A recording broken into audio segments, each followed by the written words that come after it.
अस्सलाम वालेकुम।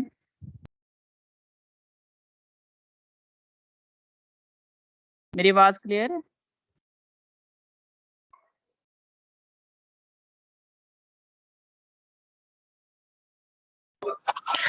Loud and clear. Thank you sir. जी, अस्सलाम वालेकुम। आज का हमारा टॉपिक है ज़मीर और उसकी किस्में। ज़मीर के बारे में मैंने आपको बताया था कि हमने इस्म की 2 इक़साम पढ़ी थी, बालिहाज़ बनावट, इस्म मारफ़ा और इस्म नकरा। इस्म मारफ़ा वो किस्म होती है जो क्या कहते हैं ख़ास होती है जब किसी इस्म को हम तख़सीस देते हैं, उसे ख़ास करते हैं, उसे अहमियत देते हैं तो वो इस्म मारफ़ा हो जाती है। तो इस्म ज़मीर जो है वो इस्म मारफ़ा की जगह पे बोला जाता है। बात पे गौर करें कि इस्म नकरा की जगह पे नहीं बोला जाएगा। इस्म ज़मीर इस्म मारफ़ा की जगह पे बोला जाएगा। यानी किसी ख़ास शख़्स, जगह या चीज़ की जगह पे अगर हम कहते हैं कि असलम एक नेक लड़का है, असलम स्कूल जाता है, असलम जो है वो अपनी किताब पढ़ता है, असलम क्लास का अच्छा बच्चा है। तो देखें एक लफ्ज़, एक हर्फ, एक इस्म मारफ़ा की तकरार हो गई जो मैंने असलम बार-बार बोला है, तो कलाम का सारा हुस्न ख़त्म हो गया। कलाम से कलाम को खूबसूरती देने के लिए, नाम की तकरार से बचने के लिए हम इस्म मारफ़ा की जगह पे इस्म ज़मीर इस्तेमाल करते हैं। जैसे आबिद स्कूल आया, वो एक होनहार तालिबे इल्म है, उसका घर स्कूल से दूर है। अब देखें मैंने आपको बताया है कि इस्म मारफ़ा की जगह पे इस्तेमाल होगा, तो इस फ़िक्रे में आबिद जो है वो इस्म मारफ़ा है। चूँकि वो ख़ास इस्म है इसलिए उसकी जगह पे हमने वो लगाया है और फिर उसकी जगह पे लगाया है उसका। अगर हम कहते हैं आबिद स्कूल आया, आबिद एक होनहार तालिबे इल्म है, आबिद का घर स्कूल से करीब है, तो वो बहुत बुरा लगेगा। तो हमने उसकी जगह पे इस्म ज़मीर इस्तेमाल कर लिया। आबिद स्कूल आया, वो एक होनहार तालिबे इल्म है, उसका घर स्कूल से करीब है। यहाँ तक तकरीबन सबको पता होगा कि इस्म ज़मीर वो होता है जिसे हम इस्म ख़ास के बदले में लगाते हैं, ताकि इबारत को खूबसूरती दे, उसे हुस्न दे, उसमें नज़ाकत और खूबसूरती पैदा करे। अब इस्म ज़मीर जो है वो उसकी बहुत सारी इक़साम हैं। मैं भी लगाते हैं, हम भी लगाते हैं, तुम भी लगाते हैं, वो भी लगाते हैं, तुमको, तेरा, तुम्हारा, मुझे, मेरा, हमारा, इसका। अब पीपीएससी के पॉइंट ऑफ व्यू से ये क्वेश्चन आता है कि ये वाला जो ज़मीर इस्तेमाल हुआ है ये कौन-सा है? तो ज़मीर की इक़साम या ज़मीर की किस्में जो होती हैं वो 5 होती हैं। ज़मीर शख़्सी, ज़मीर मसूला, ज़मीर इस्तिफ़ामिया, ज़मीर तनकीरी या तनकीर, ज़मीर इशारा। सबसे पहली किस्म जिसे हम ज़मीर शख़्सी बोलते हैं। शख़्सी पर्सन के लिए यानी एक शख़्स के लिए। अब देखें मैंने बताया है कि इस्म ज़मीर वो होता है जो इस्म ख़ास की जगह पे इस्तेमाल होता है। इस्म ख़ास की डेफ़िनिशन मैंने आपको क्या बताई है कि वो किसी शख़्स अब जब शख़्स इस्तेमाल हो गया, चाहे वो मैं हूँ, चाहे आप हूँ, चाहे वो हूँ, तो वो ज़मीर शख़्सी होगा। ज़मीर शख़्सी जो हमारी ज़ाती हसीयत के लिए इस्तेमाल किया जाए, किसी फ़र्द या आदमी के लिए इस्तेमाल किया जाए। अब ज़मीर शख़्सी, शख़्स मैं भी होती हूँ यानी मैं हाज़िर हूँ, शख़्स तुम भी होते हो, तुम भी हाज़िर हो, शख़्स वो भी होते हैं जो हाज़िर नहीं हैं। तो ज़मीर जो है, ज़मीर शख़्सी की 3 किस्में हैं, ज़मीर मुतकल्लम, ज़मीर हाज़िर और ज़मीर गायब। मुतकल्लम मुतकल्लम उसको कहते हैं जो बात करता है। जैसे मैं इस वक़्त बात कर रही हूँ, तो मैं मुतकल्लम हूँ। आप मुझे सुन रहे हैं, अगर आप आंसर करते हैं तो आप मुतकल्लम होंगे। अब ज़मीर मुतकल्लम जो है वो 2 किस्म के होंगे, मैं और मेरे साथ एक पूरा ग्रोह भी हो सकता है, हम भी हो सकते हैं। तो ज़मीर मुतकल्लम वाहिद और ज़मीर मुतकल्लम जमा। ज़मीर मुतकल्लम की 2 किस्में होगी, वाहिद अकेले के लिए, मैं, मुझे, मुझ में, मेरा। और अगर हम इसे जमा के लिए इस्तेमाल होगा तो पूरे ग्रोह के लिए हम, हमें, हमारा, हम हैं, हमसे। अब ज़मीर जो शख्सी है उसकी दूसरी किस्म है ज़मीर हाज़िर। हाज़िर जो मौजूद हो, हाज़िर मैं होंगी या तुम होंगे। अब मुतकल्लम हमने कर लिया, यानी जो खुद के लिए इस्तेमाल हो गया, तो ज़मीर हाज़िर के लिए इस्तेमाल होगा तुम, और पूरे ग्रुप के लिए भी वो इस्तेमाल होगा।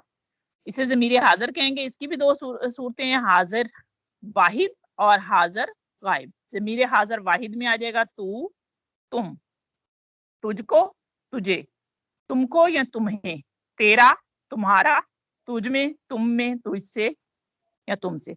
अगर इसकी ये काइंड्स आपको अच्छे तरीके से आ गई तो आप इसकी मदद से फिक्रात की दुरुस्तगी भी कर सकते हो। ज़मीर गायब, अब हमारे एक असूल है कि जो सामने होता है, नजर से दूर होता है, तो हम उसे उतनी रिस्पेक्ट नहीं देते। ज़मीर गायब वो होता है जो नजर से दूर हो, तो हम उसके लिए वो, उसके, उसका, उसे इस्तेमाल करेंगे। जमा में भी वही, यानी जो ज़मीर होती है उसके हमेशा दो सीगे होते हैं, एक वाहिद और एक जमा। वाहिद अकेली चीज को गिनने के लिए, जमा ज्यादा को गिनने के लिए। वो जमा के लिए भी वो इस्तेमाल होगा, इसको, उनको, इसका, इनका, इसका, इनमें, इससे, इनसे। ज़मीर मसूला, ज़मीर मसूला वो इसम है, वो ज़मीर है जो हम काम करने वाले की जगह पे इस्तेमाल करें, या इसको इस तरह समझ सकते हैं कि जिसका पहला फिक्रा समझ ना आए तो दूसरे फिक्रे से हम उसको समझें।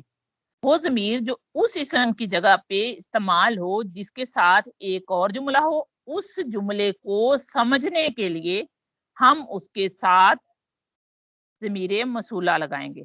जैसे वो लड़का जो कल आया था पकड़ा गया। अब यहाँ पे सवाल आ सकता है कि वो लड़का जो है वो इसम मारफा नहीं है। जनाब ये इसम मारफा है, क्यों? हमने उसे कल आया, जो कल आया कहकर उसे तखसीस दे दी, वो मखसूस हो गया, इसलिए वो लड़का जो कल आया पकड़ा गया। डाकू, जिसको मैं पहचानता हूँ बता दूंगा, जिसको मैं पहचानता हूँ। अब जिसको ज़मीर मसूला हो गया।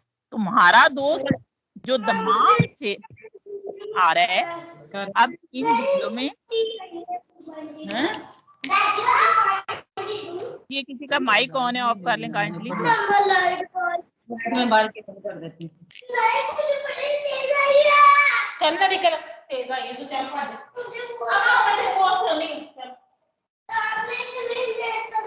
खड़ी होंगी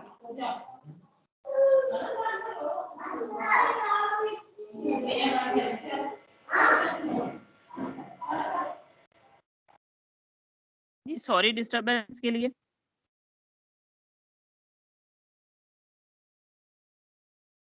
जी हम बात कर रहे थे ज़मीर मसूला की। ज़मीर मसूला वो ज़मीर है जो उस की जगह पे इस्तेमाल हो कि इसके साथ मजीद एक जुमला हो जिसमें इस इसम के बारे में कुछ किया जाए। जैसे मैंने मिसाल दी कि तुम्हारा दोस्त जो दमाम से आ रहा है, जो, जिसको, जिसे, ये हो गया ज़मीर मसूला। ज़मीर इस्तफहामिया, ज़मीर इस्तफहामिया इंटेरोगेटिव या सवालिया के लिए इस्तेमाल होता है।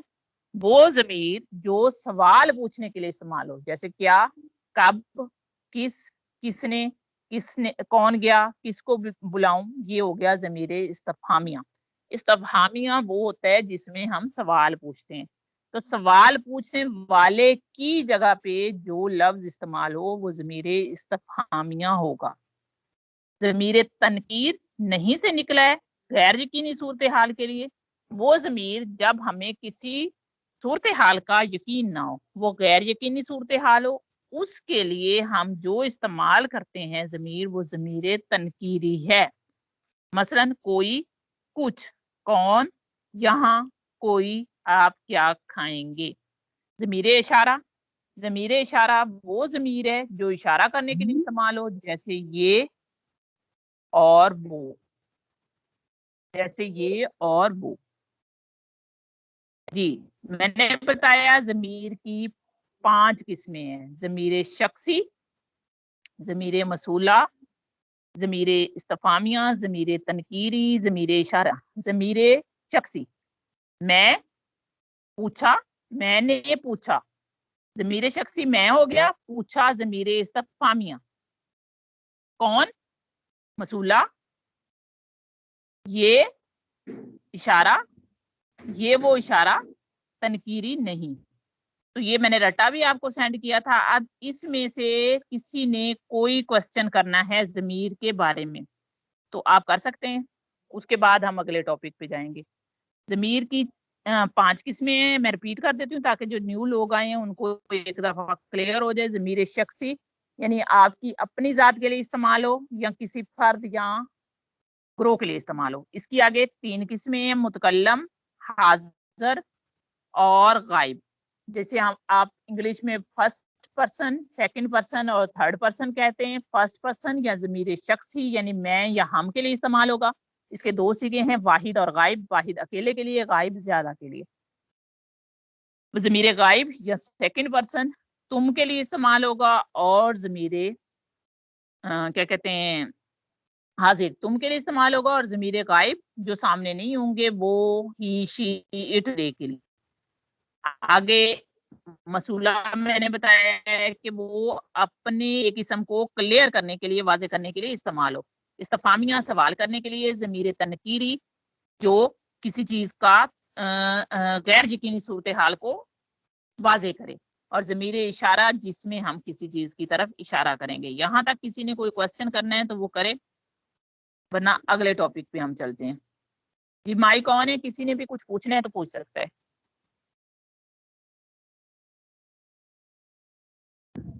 जी 1 नंबर का आपको क्वेश्चन आता है नहीं, मत और ना का इस्तेमाल। तो इसमें से अक्सर हम लोग गलती कर देते हैं। तो ये 5 से 7 मिनट की आज की ये स्लाइड होगी, ये मैं आपको करवा देती हूँ। नहीं, नहीं जब आपने किसी चीज का इनकार करना है, यानी बहुत सख्ती से इनकार नहीं करना, आपने नरमी से अपनी बात से इनकार करना है। नहीं का इस्तेमाल आप तब करेंगे जब आपने इनकार पर जोर देना है कि मैंने वहां नहीं जाना। इनकार पे जोर देंगे तो आप नहीं का इस्तेमाल करेंगे। अब इसके रूल्स हैं 4 असूल। पहला असूल ये है कि आम मनफी जुमलों में जिसमें हम नहीं का इजहार करेंगे उसमें नहीं इस्तेमाल होगा। जहां हमने अपनी बात पर जोर देना है, नहीं मैंने ये नहीं करना, तब हम नहीं का इस्तेमाल करेंगे। सवालिया जुमलों में नहीं का इस्तेमाल कर लेते हैं कि मैं वहां नहीं गया था। शर्तिया जुमलों में जो मुस्तकबिल के लिए हो उसमें हम नहीं का इस्तेमाल कर सकते हैं। अब इसकी मिसालें क्या हैं कि पहली मैं लाहौर नहीं गया, वो अभी नहीं आया, वो शरारती नहीं है, ये सब्ज नहीं, ये नारंगी है, अब तो मैं कभी नहीं आऊंगा। आप क्यों नहीं आएंगे, मैं देखता हूँ वो कैसे नहीं आएगा। देखें सवालिया में इस्तेमाल हो गया। जब तक मेहनत नहीं करोगे कामयाब नहीं होगे। अगर वो नहीं आएगा तो पछताएगा, जो गुनाह करेगा वो जन्नत में नहीं जाएगा। मत, अब नहीं और मत में फर्क क्या है? नहीं आपने इनकार किया, मत जब आपने हुक्म देना है, किसी काम से रोकने का हुक्म देना है तब आपने मत इस्तेमाल करना है। हुक्म या जुमलों में आपने मत इस्तेमाल करना है। वहां मत जाओ यानी आप सख्ती से कह रहे हैं मत जाना, ये काम मत करो। नहीं और मत में फर्क क्या है कि नहीं आम फिक्रों में इस्तेमाल होगा और मत हुक्मिया फिक्रों में इस्तेमाल होगा। मतलब दोनों का एक ही है, नेगेटिव सेंस में ही इस्तेमाल होंगे, ना भी उसी नेगेटिव या मंफी सेंस में इस्तेमाल होगा। लेकिन ये भी हुक्मिया शर्तिया जुमलों में इस्तेमाल होता है या अफसोस तासुफ वगैरह का इजहार के लिए इस्तेमाल होता है। अब हुक्मिया फिक्रे जो ना के इस्तेमाल के साथ हैं वो कौन कौन से होंगे? बुरे लड़कों के साथ ना खेलो, यानी आपने अपनी बात पे जोर दे दिया। मत खेलो भी लगा सकते हैं, ना खेलो भी लगा सकते हैं। अब ये काम कभी ना करना, जाओ अब फिर यहाँ ना आना। शर्तिया जिनमें एक शर्त हो, अगर वो ना आता तो अच्छा होता, उसका ना आना उसकी हक में बेहतर है। तासिफ हसरत, ऊपर मैंने बताया 3 चीजों के लिए तासिफ, हसरत और बदनसीबी के लिए इस्तेमाल होता है। ये ना थी हमारी किस्मत के वसाले यार होता, ना खुदा ही रहा ना वसाले सनम, ना इधर के रहे ना उधर के रहे, काश मैं वहां ना जाता। बहुत कोशिश की मगर काम ना हुआ। जी मैं अब 1 मिनट के लिए कर रही हूँ स्क्रीन ऑफ और अब आपसे क्वेश्चन करूंगी मैं। जी 16 पार्टिसिपेंट है। जी मिस अक्सा बतूल आप मुझे बताएं, ज़मीर की आपको अच्छे तरीके से समझ आई है? मैं कोई क्वेश्चन करूं तो आप बताएंगी मुझे? सबसे फ्रंट पे आप ही मुझे नजर आ रही हैं। मिस अक्सा बतूल।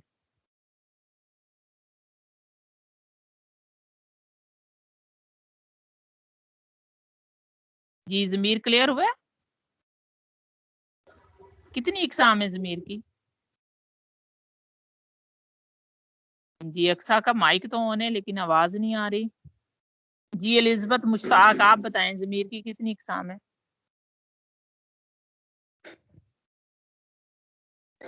मिस एलिजबत आप तो टेस्ट भी माशाल्लाह बहुत अच्छे करती हैं। अस्सलाम वालेकुम मैम। वालेकुम अस्सलाम। ज़मीर की कितनी इकसाम बताई है मैंने? याद है या भूल गया? 5। अच्छा ज़मीर इस्तफहामिया कौन सी होगी? इस्तफहामिया में सवाल होता है। जी बिल्कुल सवाल होता है, क्यों, कैसे, किसने। अच्छा very good. Thank you ma'am. Zameer Tanqeeri Nazia Manzoor आप बताएं मुझे ज़मीर तनकीरी क्या होता है? थोड़ा सा रिपीट हो जाएगा तो आपके माइंड में रह जाएगा, वरना मुझे पता है आप लोग बहुत ब्रिलियंट हैं, आपको समझ आ रही है। कोई और बता दे ज़मीर तनकीरी के बारे में जिसको अच्छे तरीके से समझ आई है। नाजिया मंजूर। चले मारवी फीस आप बता दें।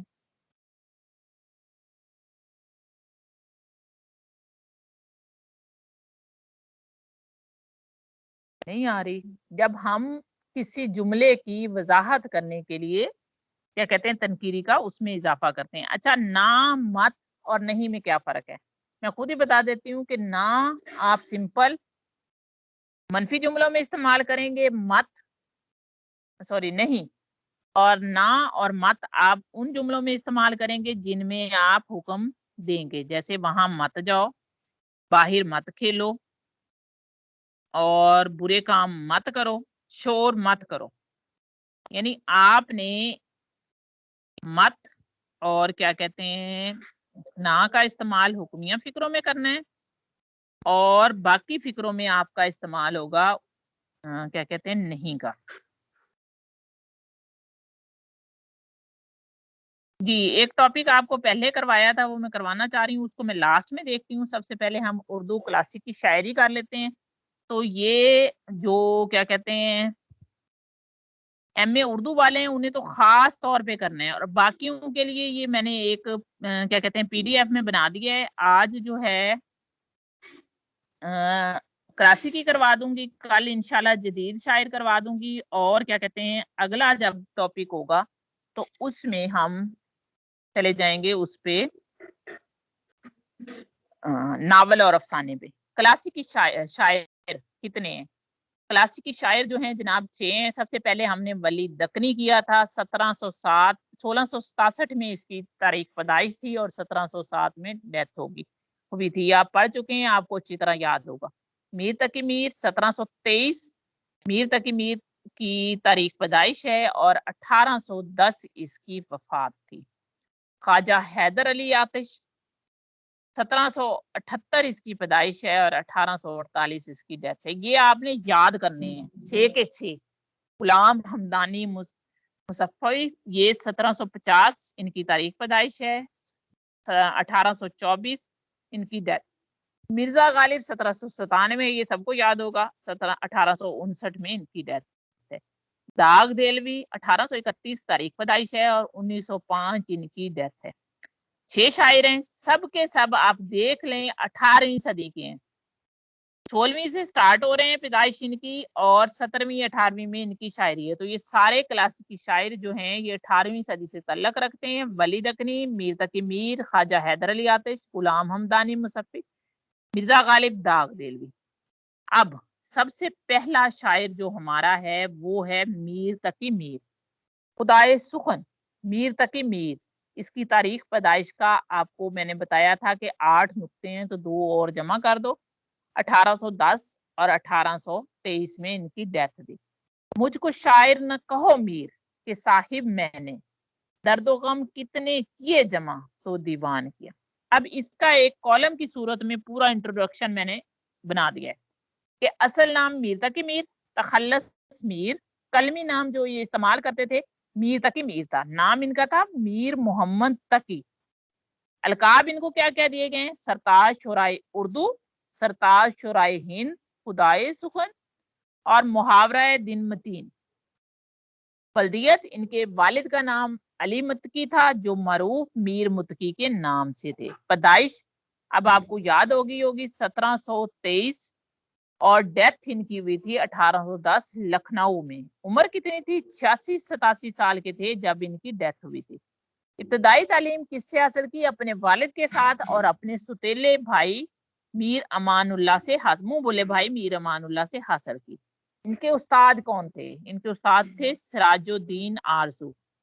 पेशा पहले भी बताया था मैंने, इनका उर्दू शायरी थी। और इनकी शायरी है कैसी? गमो हुज़न और मुआशरत की अकास है। ज़बान कौन कौन सी जानते थे? उर्दू और हिंदी। किस किस चीज में इन्होंने लिखा है? इन्होंने शायरी की है और इनका तज़किरा है नसर की सूरत में, तसनीफात लिखी हैं इन्होंने। मजमून इनका गमो अलम है, फलसफा मोहब्बत है।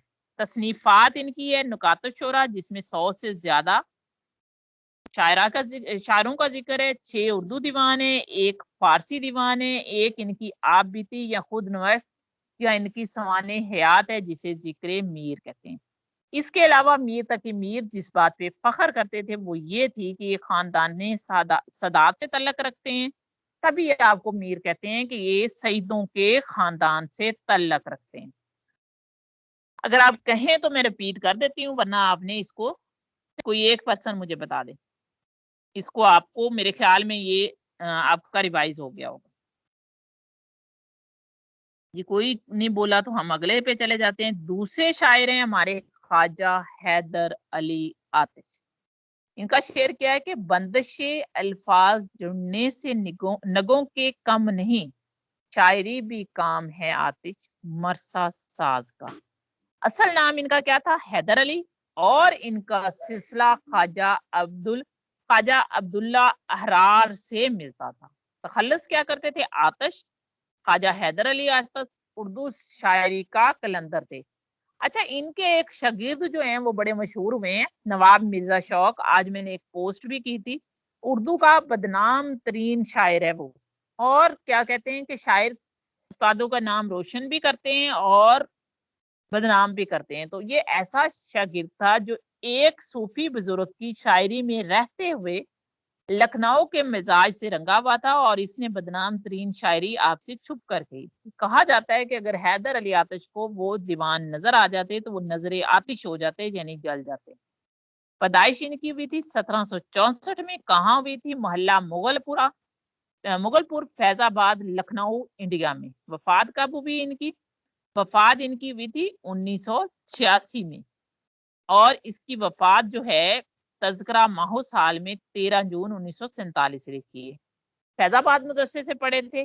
उस्ताद इनके गुलाम हमदानी थे और नवाब मोहम्मद तकी के यहाँ ये आए थे, लखनऊ से मुलाजमत की थी और सिपागरी की थी। इसके अलावा किसी और नवाब की इन्होंने मुलाजमत नहीं की थी। इनकी शायरी कैसी थी? कलंदराना थी, खुददारी थी, ज़रबुल मिसाल का इस्तेमाल करते थे, आतिश नूरानी देते थे। जुबान इनकी बोली क्या थी? उर्दू, फारसी जानते थे और हिंदी जानते थे। असनाफ अदब जो है इन्होंने सिर्फ शायरी की है, नसर नहीं लिखी, ज्यादा गजलें लिखी हैं। मशहूर शागिर्द इनके नवाब मिर्जा शौक, पंडित दिया शंकर नसीम और मोहम्मद खान रंद थे। इनके अबा क्या है? अरब से बगदाद, फिर बगदाद से शाहजहानाबाद हिजरत के लिए आए। आतिश के वालिद दिल्ली छोड़कर फैजाबाद हुए और यहीं इनकी वफात हुई। अगला शायर है हमारा गुलाम हमदानी मुसफ़ी। ये जो है 1749 1825। 1749 यानी आप 49 का 2 साल पाकिस्तान से भी कम कर सकते हैं। 1700 वो 1847 से 1749 2 साल ज्यादा कर सकते हैं। मुसफ़्फ़ी मुझसे तहज्जुब है जो ये बात कहूँ, मेरी तर्ज़ सुखन कहने को क्या अच्छी है। असल नाम इनका था गुलाम अली हमदानी और बाज़ लोग कहते हैं कि इनका नाम गुलाम अली था। तख़ल्लुस इनका मुसफ़्फ़ी था। कलमी नाम शेख गुलाम हमदानी मुसफ़्फ़ी। कलमी नाम वो होता है जो लिखने में इस्तेमाल किया जाए। बल्दियत शेख वली मोहम्मद थे इनके फादर। पैदाइश अभी बता चुकी हूँ। 1847 की बजाय 1 साल उधर से कम कर दे, उधर 2 का इज़ाफ़ा कर दे, 1749। अकबराबाद ज़िला अमरोहा नज़द दिल्ली बरसगीर इंडिया में पैदा हुए और वफ़ात इनकी थी 1825 की। तालीम इब्तदाई तालीम इन्होंने हासिल की थी अमरोहा में, आला तालीम दिल्ली से हासिल की। उस्ताद का नाम था मौलवी मुस्तकीम, जिससे इन्होंने अरबी उलूम हासिल किए और मौलवी मज़हर अली से कानून चा पढ़ा। पेशा शायर थे। शायरी रुझानात हसासियत नज़र आती है और लखनऊ और दिल्ली दोनों दिबिस्तान की मिली-जुली शायरी नज़र आती है। मशहूर शागिर्द इनके थे मुस्तसन, खलीक, ज़मीर, आतिश, शहीदी, मज़हर अली। आतिश के शागिर्द मिर्ज़ा शौक और इनके शागिर्द आतिश। असनाफ़े अदब इन्होंने सिर्फ गज़ल लिखी है, इश्क पर लिखी है और इनकी मालूमात क्या हैं कि नवाब मोहम्मद यार और मीर लिखनऊ में मिर्ज़ा सुलेमान शकूक की दरबार से ये मुंसलिक रहे थे। मिर्ज़ा गालिब के बारे में हम काफ़ी कुछ पढ़ चुके हैं। तो मिर्ज़ा असदुल्ला खान गालिब 1779 में पैदा हुए और 1859 में इनकी वफ़ात हुई। असल नाम असदुल्ला बेग, तख़ल्लुस असद इब्तिदा में, फिर एक शख्स था वो इनके नाम की तरह असद इस्तेमाल करता था तो इन्होंने अपना नाम का तख़ल्लुस चेंज करके गालिब कर दिया। कलमी नाम मिर्ज़ा गालिब, अपने आप को मिर्ज़ा नौशाह कहते थे। इसके अलावा बहादुर शाह ज़फ़र ने आपको कुछ ख़िताब दिए। ख़िताब और लक़ब में फ़र्क भी बता दूँ आपको। ख़िताब जो हुकूमत वक़्त की तरफ से दिया जाए, लक़ब जो लोगों की तरफ से दिया जाए। आपको नजमुद्दौला, दबीरुल मल्क और निज़ाम जंग के ख़िताबात से नवाज़ा। बल्दियत अब्दुल्ला खान बेग, माँ का नाम भी बता चुकी हूँ आपको। पैदाइश इनकी 27 दिसंबर 1797 में हुई। वफ़ात कब हुई? 15 फरवरी 1859 में। शायर थे, मुश्किल पसंदी थी। अब्दुल समद जो इनका एक फ़र्ज़ी उस्ताद था कि उससे मैंने फ़ारसी सीखी, कुछ लोग कहते हैं उसका वजूद ही नहीं था। अच्छा बोली इनको उर्दू आती थी, फ़ारसी भी आती थी। गज़ल लिखी है, कतात लिखे हैं, कसाइद लिखे हैं, नज़म लिखी हैं। अब इनकी बुक्स कौन-कौन सी है? पांजहंग, महर नमरोज़, दस्तम्बो, काते बुरहान, नामा-ए गालिब, सुब्दे चीन। उर्दू में जो किताबें लिखी हैं वो है दीवाने गालिब, तैगे तैग, उर्दू-ए मोहल्ला। उर्दू-ए मोहल्ला उर्दू का भी पुराना नाम है। मैंने पहले भी बताया था कि जो महलों में ज़बान बोली जाती थी उर्दू, उसको उर्दू मोहल्ला कहते थे, यानी अच्छी नस्तलीक ज़बान। जैसा कि मिर्ज़ा रजब अली बेग सरवर लिखते हैं बाग़ बहार में शायद, कि मैंने वो ज़बान इस्तेमाल की है जो दिल्ली के लौंडे गलियों में इस्तेमाल करते थे। उदे हिंदी, इसके अलावा मकातिब गालिब है इनकी, कादरनामा है, नकात दर नुकात गालिब है और इंतखाब गालिब और लताइफ़ गायबी हैं। नस्लन ऐबिक तुर्क थे और अपनी नस्ल पे फ़ख्र भी करते थे। सिलसिला तौरान इब्न फरीदून से मिलता है। दाग देलवी, अच्छा इनको दाग देलवी जो हैं, ये इनकी परवरिश महलों में हुई है। इनकी माँ जो थी उनसे किसी शहज़ादे ने शायद शादी कर ली थी, तो ये ज़्यादातर किले में इनकी परवरिश हुई है। तो इनकी शायरी जो है उसको देखते हैं। कोई नामो निशान पूछे तो ए कासिद बता देना, तखल्लस दाग है और आशिकों के दिल में रहते हैं। असल नाम मिर्जा मोहम्मद इब्राहिम, वालदैन ने रखा था इनका नाम। मिर्जा खान खानदान वालों ने रखा था। तखल्लस दाग, कलमी नाम जो इस्तेमाल करते हैं वो दाग दिलवी है। इनको बुलबुल हिंद कहा जाता है। जहानी उस्ताद, नवाब फसीउल मलक कहा जाता है। दबीरुद्दौला, नाज़म जार जंग कहा जाता है। वालिद का नाम नवाब शमसुद्दीन खान था। मैंने अभी बताया था कि इनके वालिद एक नवाब थे जो नवाब ऑफ जरोका भी थे, तो इनकी परवरिश उधर ही हुई थी। पैदाइश 25 मई 1831, एक मोहल्ला है दिल्ली का जिसे बिल्ली मारों का मोहल्ला कहते हैं, वहां इनकी पैदाइश हुई थी। वफात 14 फरवरी 1905 को हैदराबाद दक्कन में इन्हें फालिज हुआ था, जिसकी वजह से इनकी वफात हुई थी। इस्लाह किससे लेते थे? चूंकि ये महल के अंदर रहते थे, तो महल के अंदर बहादुर शाह जफर को तालीम और तरबियत देने के लिए जो उस्ताद आते थे वो ज़ौक थे, तो इन्होंने उससे की शागिर्दगी में उनसे शायरी सीखी और सैयद अमीर पंजाकश देलवी से इन्होंने खताती सीखी। उस्ताद सुखन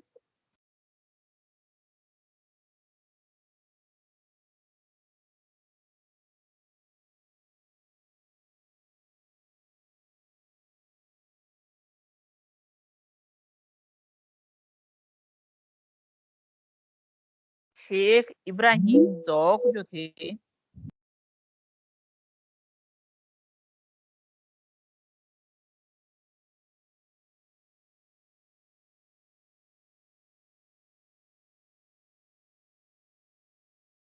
जी सॉरी सिग्नल का प्रॉब्लम हो गया था। मैम साइदा मेरी आवाज क्लियर है?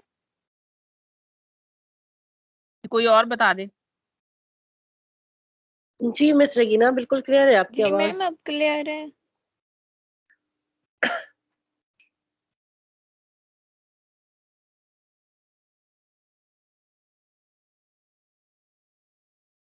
जी क्लियर है मैम साइदा मेरी आवाज? जी जी बिल्कुल क्लियर है मिस रगीना। चलें ठीक है, मैं ये पूछ रही थी। दाग देलवी का हम बात जिक्र कर रहे थे कि वो नवाब फरोज खान के बेटे थे और क्या कहते हैं दिल्ली में बिल्ली मारों का एक मोहल्ला है, वहां उनकी पैदाइश हुई। वफात 14 फरवरी 1905 को हैदराबाद में दक्कन में फालिज में मुब्तला होकर मरे थे। इब्तदाई तालीम लाल किला में इन्होंने दीनी तालीम हासिल की है, क्योंकि लाल किला के अंदर रहते थे। लाल किला वो है जहां बहादुर शाह जफर रहता था। और सीखी इन्होंने शायरी किससे? इब्राहिम ज़ौक से। क्यों सीखी? क्योंकि वो बादशाह वक्त को शायरी की तालीम दे। अच्छा एक बात और सब लोग जानते होंगे उर्दू वाले कि बहादुर शाह जफर भी एक बहुत बड़े आला पाई के शायर थे। वो क्या कहते हैं, उम्रे दराज मांग के लाए थे 4 दिन, 2 आरज़ू में कट गए तो इंतजार में। बुलबुल को बागबां से नस्याद से गिला, किस्मत में कैद लिखी थी फसले बहार में। पेशा इनका क्या था? ये अस्तबल, यानी जो वहां उस जमाने में घोड़ों पे जंगी होती थी, तो जिस जगह पे घोड़े रखे जाते थे ये उनके दरोगा थे, यानी खुद काम नहीं करते थे, काम करवाते थे। अच्छा शेरी रुझानात, ये अपनी शायरी में मजे लेते हैं, चटखारे ले लेके याशी करते हैं और वैसी शायरी करते हैं जिससे शायर खुद लुत्फ अंदोज हो रहा है। जैसे ऊपर मैंने इनका शेर बोला है कि कोई नामो निशा पूछे तो ए कासिद बता देना, तखल्लस दाग है और आशिकों के दिल में रहते हैं। गजल और मसनवी लिखी है, इनके 4 दवावीन है। गुलजारे दाग, यादगारे दाग, आफताबे दाग, महताबे दाग। गुलजारे दाग, यादगारे दाग, आफताबे दाग और महताबे दाग। इनके शागिर्द बहुत मशहूर हैं जिन्होंने इनका नाम जो है पूरी दुनिया में रोशन कर दिया था। 2 शागिर्द इनके काफी मशहूर हैं, जिगर मुराद आबादी और अलामा मोहम्मद इकबाल।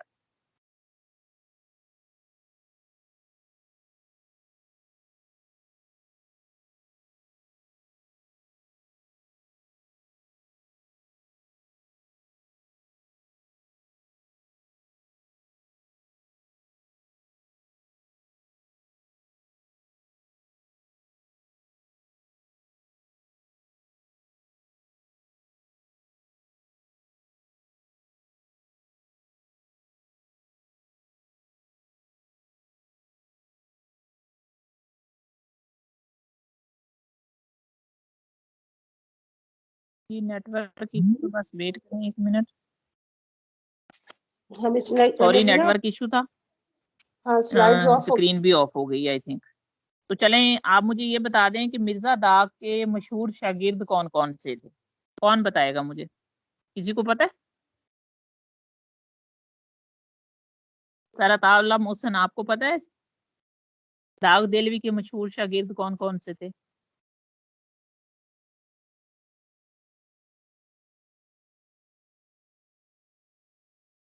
मिस साइदा मेरी आवाज आ रही है? अल्लामा इकबाल।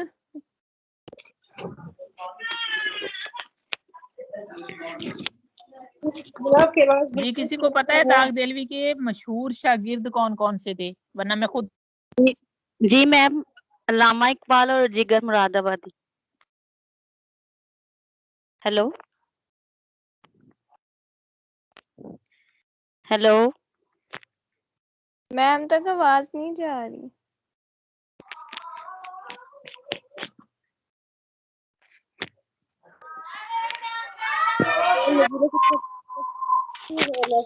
आवाज नहीं जा रही आप लोगों की ना।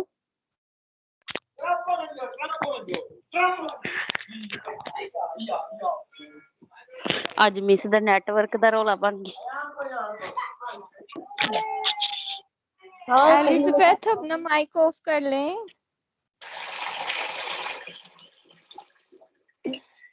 जब माइक ऑन रह जाते हैं ना तो फिर ये सारी आवाजें रिकॉर्ड हो रही होती हैं। जी मैम। मेरी आवाज आ रही है या नहीं आ रही? हाँ मैम, आपकी आवाज बंद हो गई थी, अभी आ रही है। अच्छा, ये मेरे ख्याल में नेटवर्क का इशू था। मैं ये पूछ रही थी कि आप लोगों को ये पता है कि दाग देलवी के मशहूर शागिर्द कौन कौन से थे? कोई जी बताएगा? मैम, अल्लामा इकबाल और जिगर मुरादाबादी। Very good. अच्छा, यहाँ तक शायरों के बारे में किसी ने कुछ और पूछना है? नहीं तो अगले टॉपिक पे चलते हैं। मैं ये कोशिश कर रही हूँ कि आपके जो अहम टॉपिक्स हैं वो रिपीट हो जाएं। आज मैं एक नावल पे भी बात करना चाह रही हूँ, अगर टाइम बचता है तो।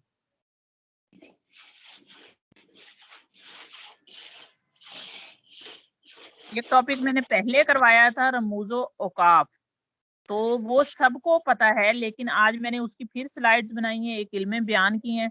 तो मेरे ख्याल में पहले रमूजो औकाफ कर लें, क्योंकि ये आपको आते हैं तो ये 2 से 3 मिनट लेगा, हो जाएगा जी। ये बहुत यानी हमारे मशहूर राइटर हैं, उनकी बुक है, तो उसमें से मैंने ये लिए हैं। रम्ज आपको बताया था, इशारे को कहते हैं, वक़्फ़ ठहराव की जमा है। रमूजो औकाफ वो अलामतें हैं जो वो ये बताती हैं कि कहाँ हमने रुकना है, कहाँ हमने क्या कहते हैं चलना है। तो इसके लिए जो न्यू चीज इसमें मुझे लगी है, जो मैंने जिसकी वजह से इसे दोबारा मैंने लिया है, कि सख्ता या वक्फे खफीफ।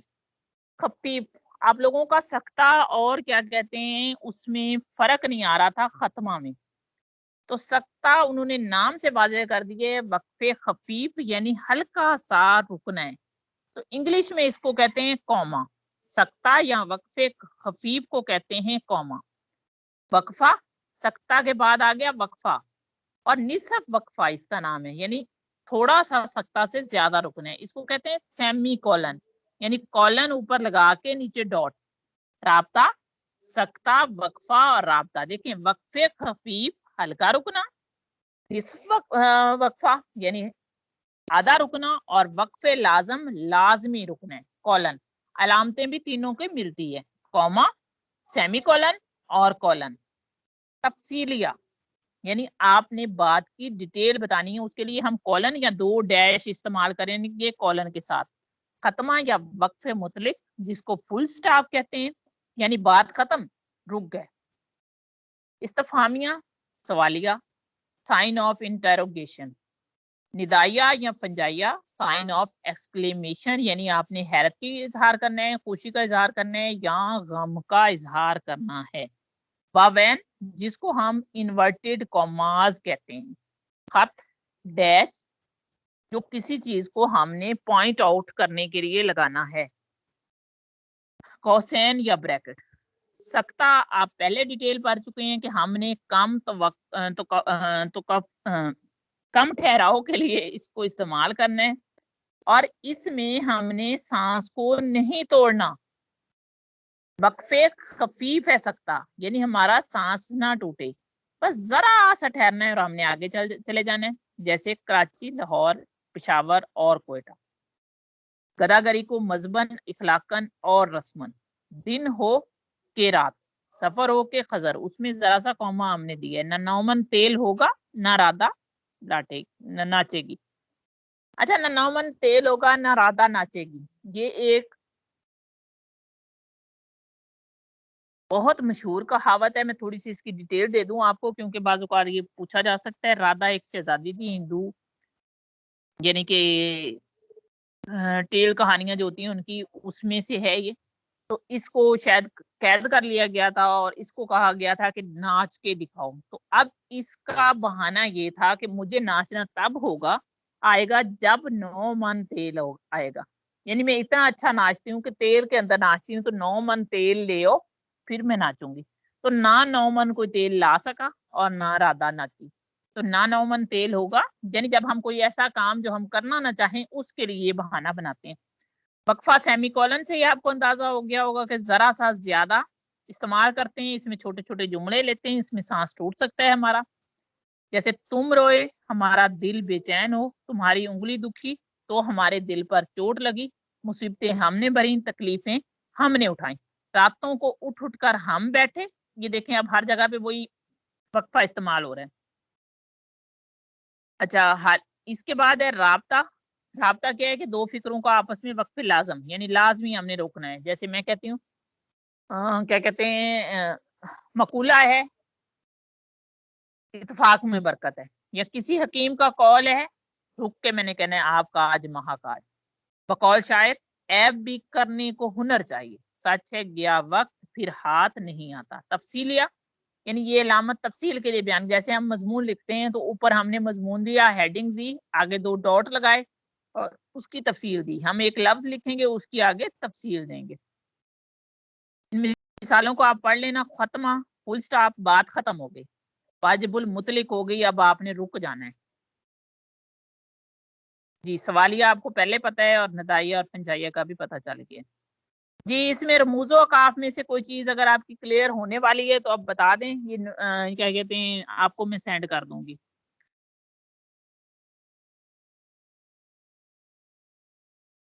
जी, मैं देख रही हूँ अगर किसी ने कुछ पूछना है तो हैंड रेज कर सकता है। ये क्लियर तो था लेकिन कुछ लोग इसके बारे में क्वेश्चनिंग कर रहे थे तो इसलिए मैंने इसको दोबारा दे दिए। किसी ने भी कुछ पूछना हो तो। किसी का हैंड रेज नहीं, इसका मतलब है कि क्लियर है। चलिए हम अगले टॉपिक पे चलते हैं। मेरी कोशिश है आपके 3 लेक्चर रह गए हैं अब कि जितना हो सके उसमें करवा दूं। अच्छा, इसके मैं करवाने से पहले आपको ये जो मैंने सुबह बुक्स शेयर की थी, ज़रबुल मिसाल, ये जनाब एक क्या कह सकते हैं यूनिक बुक है। इसको आप याद नहीं कर सकते। उर्दू वालों के लिए मैं थोड़ी सी इसकी एक्सप्लेनेशन दे दूं कि आपने इसको कैसे करना है। इसके शायद 729 पेजेस हैं। मैंने सारी खोल के देखी थी इसलिए नीचे जाना पड़ेगा मुझे। ये जनाब बहुत मशहूर राइटर हैं, उनकी किताब है मोहम्मद शमसुल हक की। तो ये तहकीक की रोशनी में उन्होंने शायर का नाम दिया है। अब जिन लोगों ने पीपीएससी के एग्जाम दिए हैं उन्होंने उसमें देखा होगा कि वो एक उल्लू का शेर, उल्लू वाला शेर आया था शानुल हक हकी का, तो हमें उसकी समझ नहीं आई थी कि ये किसका है। तो आपने ये करना है कि एक तो इसका पेज डिवाइड कर लेने हैं कि मैंने डेली इसके 4 या 3 या 5 पेज करने हैं। यानी मुफलसी सब बहार खोती है, मर्द का एतबार खोती है। वली दखनी, तुम्हारे लोग कहते हैं कमर है, कहाँ है, किस तरह की है, किधर है, नहीं मोहताज जेवर का जिसे खूबी खुदा ने दी, कि उसको बदनमा लगता है जैसे जैसे चांद को गहना। मिसाल में 3-4 पढ़ रही हूँ, आपने एक डिवाइड कर लिया कि मैंने डेली 20 शेयर करने हैं। इनको रट्टा नहीं लगाना, इनको थोड़ा सा मजा लेके पढ़ना है। एक दफा पढ़ें, इसके राइटर का नाम पढ़ें, इसको बंद करके रख दें। अगले दिन वो 50 या 10-20 रिपीट कर लें, 10 साथ और शामिल कर लें, तो ये शेर आपको जिंदगी भर के लिए याद हो जाएंगे इंशाल्लाह। दूसरी ये जो है बुक जो आज मैंने शेयर की है, ये भी मेरे ख्याल में सारी नीचे चली गई है। इसमें आप देख लें कि मोरखीन, लिसानियात, कोई ऐसा टॉपिक नहीं है जो इसमें नहीं है। आपको किसी चीज के बारे में ऑथेंटिक इंफॉर्मेशन चाहिए, आप यहाँ से इसे ओपन कर सकते हैं, या फिर इसको क्या कहते हैं आप तैयार कर लें। ये आपका जो लेक्चरशिप का जो पेपर है उसके मुताबिक है ज्यादा। अब मैं अपने टॉपिक पे चली जाती हूँ जो मैंने करवाना है। जी, इल्मे बयान मैंने करवाया था आपको, उसमें तशबीह भी करवा चुकी हूँ, इस्तारा भी करवा चुकी हूँ, मिजाज मरसल भी करवा चुकी हूँ। तो इसको हम थोड़ा सा देख लेते हैं दोबारा के मुशब्बा के जो हैं वो तशबीह के 5 अरकान हैं, मुशब्बा, मुशब्बा बे, और इसकी मिसालें मैंने आपको दिखानी थी। तशबीह, इस्तारा इसकी दिखानी थी, हाँ, क्योंकि टाइम थोड़ा है तो मैं निकालना चाह रही हूँ इस टॉपिक पे।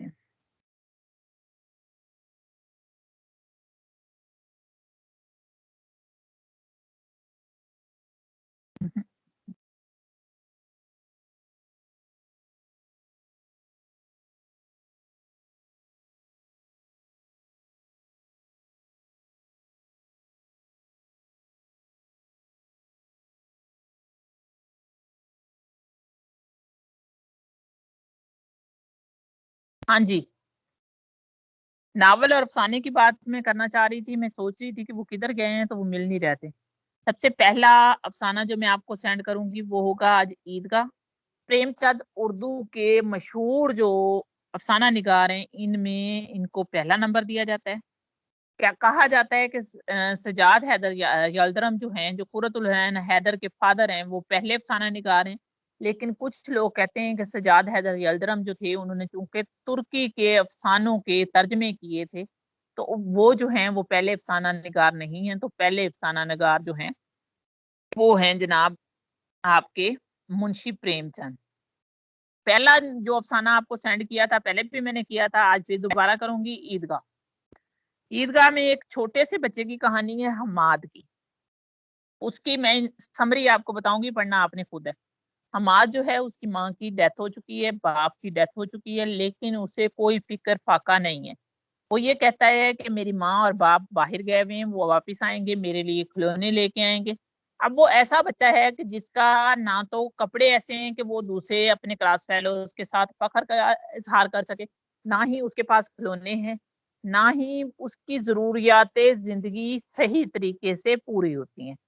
लोगों के पास ये होता है 5, 10, 15, 20 रुपए होते हैं। उसकी जो दादी है अमीना जो है, वो बेचारी सिलाई करती है, जैसे भी होता है वो घर का काम चलाती है, और उसके बाद उस बच्चे को थोड़ा बहुत खर्चा देती है। अब उसके पास टोटल ईद का दिन आता है, किसी का बाप कुछ देता है, किसी का बाप कुछ देता है, तो अमीना 3 पैसे देती है हामिद को कि बेटा ईद आ गई है, मैं अपने बच्चे को कभी कोई खर्चा नहीं देती, तो ये जाके कुछ खरीद ले।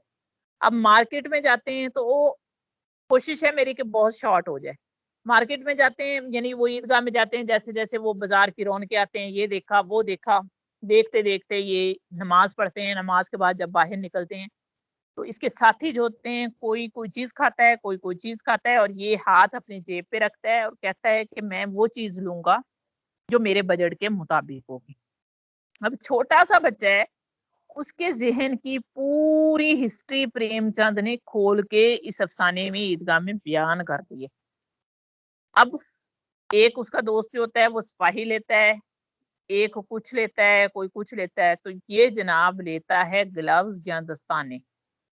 इसके लिए लेता है अपनी दादी के लिए, क्योंकि बूढ़ी दादी जब रोटियां बनाती होती है तो उसका हाथ जलता है।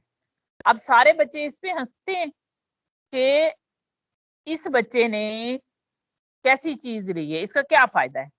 तो ये इस अंदाज से अपने उस दस्ताने की तारीफ करता है कि सब के सब बच्चे जो हैं इस पे माइल बा करम हो जाते हैं, इसे अपने खाने वाली चीजें देते हैं। घर आते हैं तो सबके खिलौने किसी ना किसी वजह से टूट जाते हैं, इसका खिलौना जो है बच जाता है।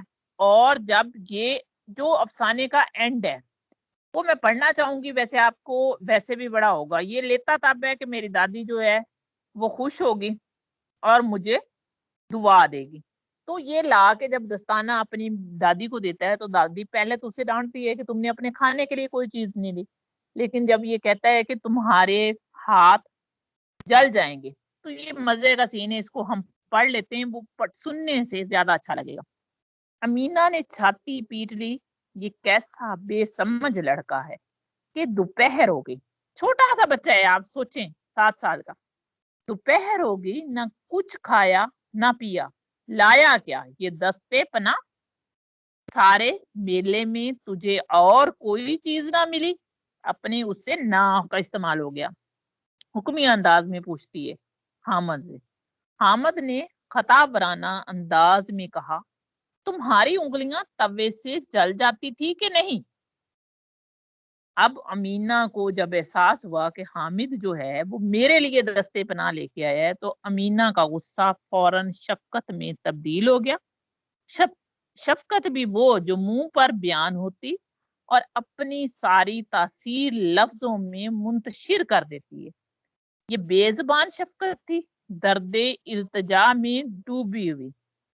उफ, कितनी नफ्स कशी है, कितनी जानसोजी है। गरीब ने अपने तिफलाना इश्तियाक को रोकने के लिए कितना जब्त किया। जब दूसरे लड़के खिलौने ले रहे होंगे, मिठाइयां खा रहे होंगे, इसका दिल कितना लहराता होगा। इतना जब्त इससे हुआ क्योंकि वो अपनी बूढ़ी माँ की याद उसे वहां भी रही। मेरा लाल मेरी कितनी फिक्र रखता है। इसके दिल में एक ऐसा जज्बा पैदा हुआ, अमीना के दिल में जो दादी थी, कि इसके हाथ में दुनिया की बादशाहत आ जाए और वो उसे हामद के ऊपर निसार कर दे। और सबसे बड़ी दिलचस्प बात भी, अमीना नन्ही सी अमीना बन गई। बूढ़ी अमीना जो थी वो रोने लगी और दामन फैलाकर हामद को दुआएं देती जाती थी और आंखों से आंसू की बड़ी बड़ी बूंदें गिराती जाती थी। हामद उसका राज क्या समझता, शायद हमारे बाज नाजरीन ही समझ सके। जी, आपको समझ आई है मीना क्यों रो रही थी?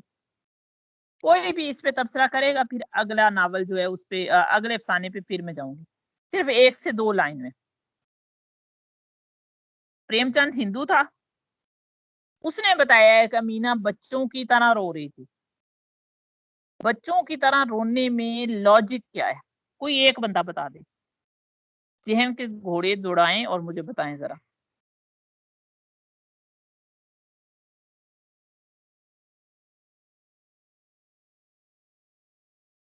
जी मिस साइदा, आप भी कर दें, बताएं जरा मुझे। आप मौजूद हैं यहाँ? जी मैम। जी मिस किरण, बताएं जरा क्यों रो रही थी? सुने है मेरा अफसाना? क्या कह रही हैं मैम? आपने मेरे ख्याल में सुना ही नहीं है। मैं सवाल कर रही हूँ इनसे। मारवी हफीज, आप मुझे बताएं, अमीना मैम बच्चों ये की नहीं तरह बोलेंगे, बिल्कुल नहीं बोलेंगे। बोलेंगे यार? यार ये बोलते हैं। मारवी हफीज,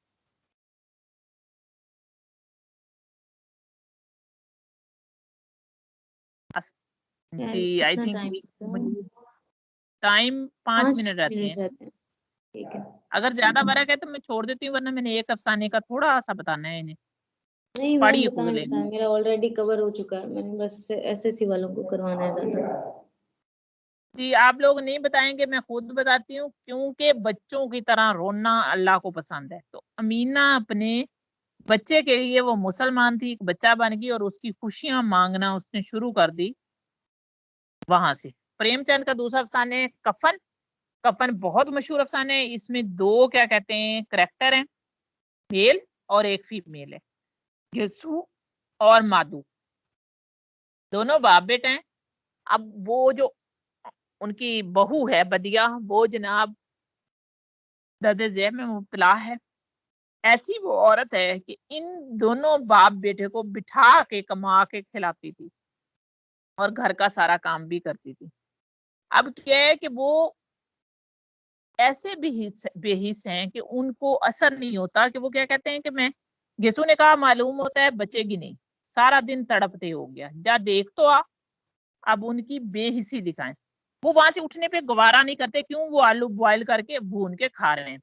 माधु दर्दनाक लहजे में बोला, मरना ही है तो जल्दी मर क्यों नहीं जाती, देख कर क्या करूं। अब बाप क्या कहता है, तू बड़ा बेदर्द है बे, साल भर उठता खुद भी नहीं है, साल भर जिसके साथ जिंदगानी का सुख जोगा भोगा उसी के साथ इतनी बेवफाई।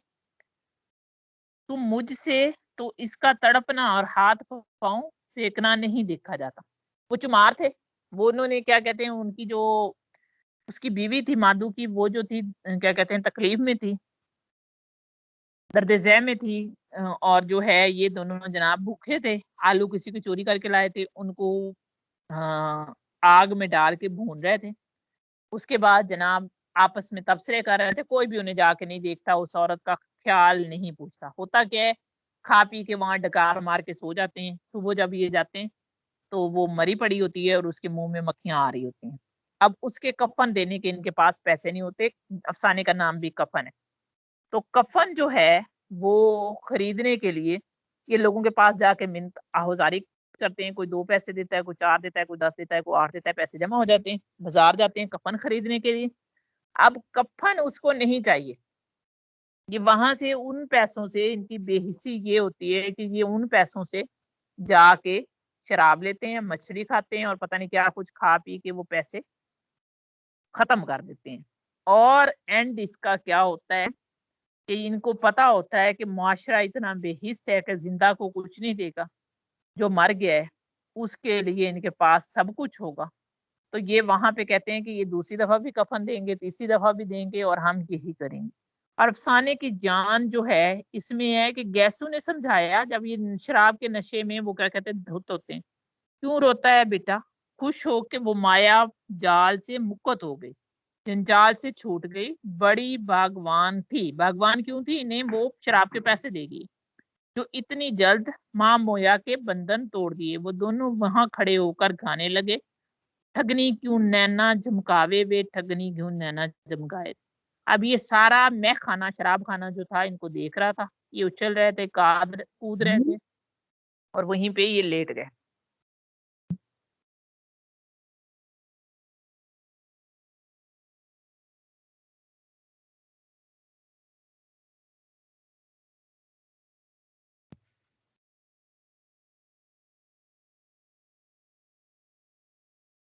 जी कल आप लोगों ने ये करना है कि अमराओ जान अदा जो है उसको एक दफा पढ़ के आना है। मुझे उसकी स्टोरी पता है, कल लास्ट में हम उससे डिस्कस करेंगे। इसके अलावा अब्दुल्ला हुसैन का नावल है उदास नस्लें, इसको अगले पे करते हैं। 10 अहम हमारे नावल हैं, उनको हम करेंगे। उम्मीद है कि आपको आज का लेसन जो है लेक्चर जो है अच्छे तरीके से समझ आ गया होगा। अब मैम किरण का टाइम हो रहा है तो मैं उन्हें देती हूँ। मैम किरण,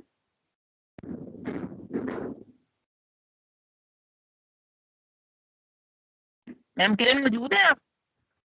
जी मैम स्टार्ट कर रही हूँ मैं। चलें ठीक है।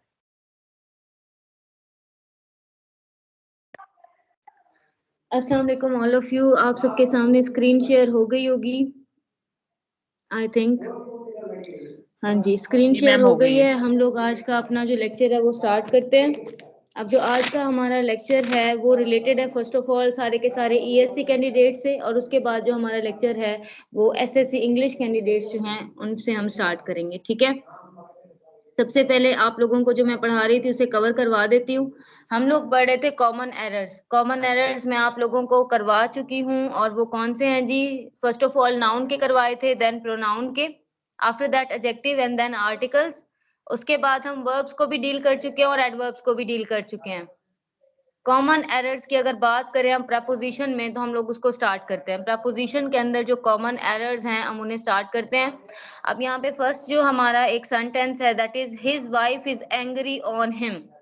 देखें, अब आप देखें ऑन। अब अगर हम लोग, मैंने आपको पहले ही बोला था कि अगर हम लोग प्रपोजिशन की बात कर रहे हैं तो प्रपोजिशन में हम कभी भी उर्दू से रिलेट नहीं करवा सकते उसको। अगर हम उसको उर्दू से रिलेट करवाएंगे तो वो बिल्कुल गलत हमें एक प्रपोजिशन अगर लगाने का उसका यूज होगा तो वो गलत एक कंसेप्ट देगा।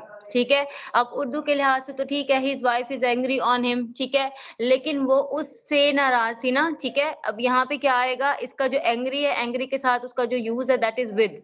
तो यहाँ क्या आएगा, his wife is angry with him, यानी यहाँ पे एंग्री जो है उसके साथ क्या लगेगा, विद। आप लोगों ने अगर इसके प्रपोजिशनल यूजेस को याद करना है तो उसकी एक पूरी की पूरी फ्लो चार्ट 9th क्लास की बुक के अंदर मौजूद है। कहेंगे तो मैं उसकी स्क्रीनशॉट आपको सेंड कर दूंगी या फिर पीडीएफ बना के सेंड कर दूंगी, और अगर आप चाहें तो आपके पास ऑलरेडी 9th क्लास की बुक्स मौजूद होंगी, आप वहां से भी कर सकते हैं। Then we write with ink. देखें, वी राइट इन इंक, ठीक है। यहाँ पे विद इंक नहीं आएगा, क्यों नहीं आएगा? क्योंकि यहाँ पे हम लोग क्या कर रहे हैं, हम राइटिंग एक थिंग की बात कर रहे हैं और ऊपर एक बात हो रही है ह्यूमन बीइंग की, ह्यूमन बीइंग की बात हो रही है, तो यहाँ पे एंग्री के साथ हमेशा क्या लगेगा, विद, और यहाँ पे राइट के साथ हमेशा क्या लगता है, इन, राइट इन लगता है। Okay, now let's talk about the third sentence, that is he is suffering with fever. गलत है, बिल्कुल गलत है। यहाँ पे सफरिंग के साथ हमेशा फ्रॉम आएगा, he is suffering from fever. ये आपने एरर्स याद रखने हैं, आपको बार बार रिपीट क्यों करवाए जा रहे हैं, बिकॉज अगर कोई मुबहम सेंटेंस आ जाता है तो आपने क्या करना है, उसको क्लैरिफाई करना है, ठीक है।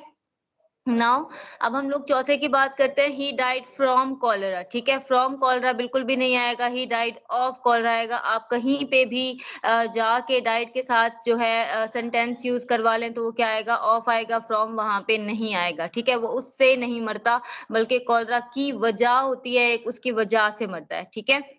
Fifth one is she was married with him, ये इसका क्या आएगा, she was married to him. Married के साथ हमेशा क्या लगेगा, यहाँ पे टू लगेगा, क्यों? क्योंकि she is a human being. Put it in your pocket, ठीक है, put it into your pocket आएगा, इन योर पॉकेट नहीं आएगा। आप उसको क्या करेंगे, क्लैरिफाई मीनिंग के अंदर बयान करेंगे। यहाँ पे कॉन्टेक्चुअल और कॉन्सेप्चुअल मीनिंग्स की बात हो रही है। अगर आप कॉन्टेक्चुअल मीनिंग में लिखते हैं और ग्रामर के हिसाब से देखते हैं तो ये सेंटेंस किसी हद तक फिर भी ठीक हो जाएगा, लेकिन अगर आप एक कंसेप्चुअल वे में देखते हैं तो ये सेंटेंस जो है ये ठीक नहीं होगा।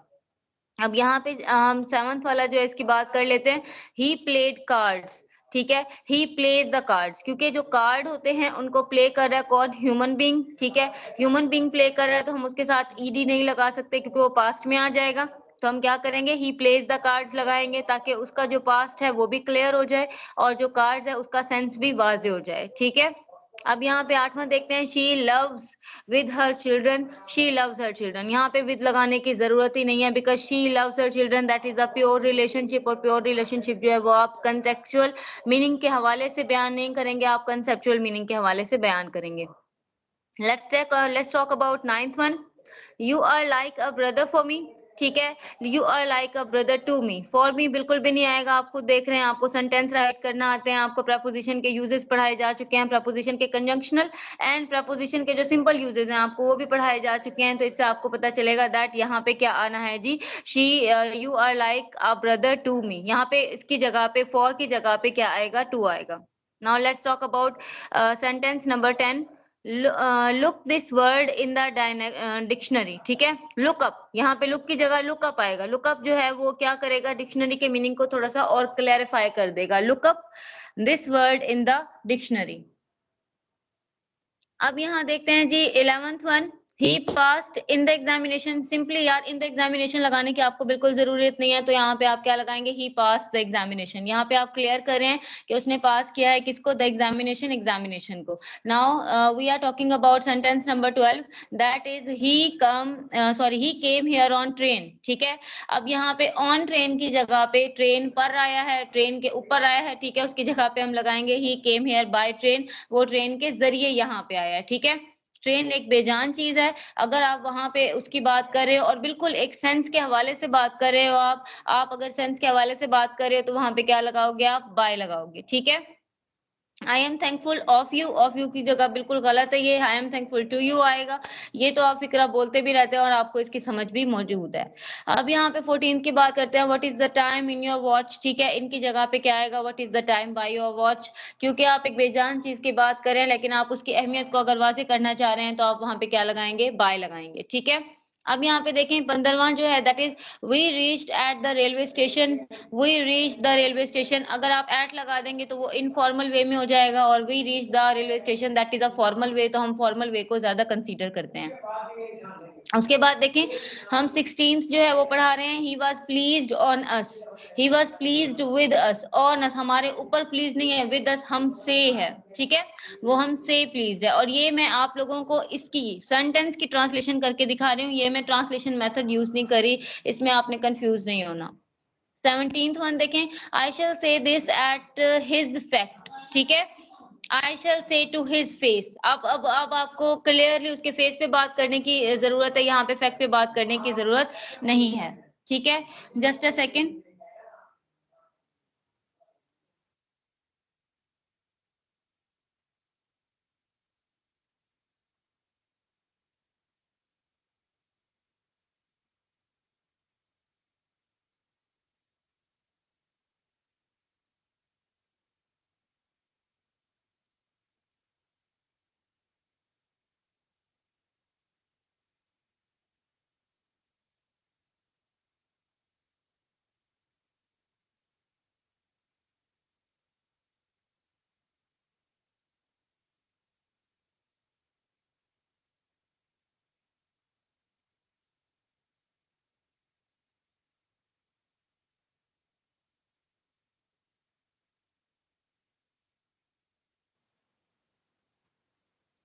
Okay guys, just a second, आप लोगों को वॉइस आई थिंक समझ में आ रही होगी।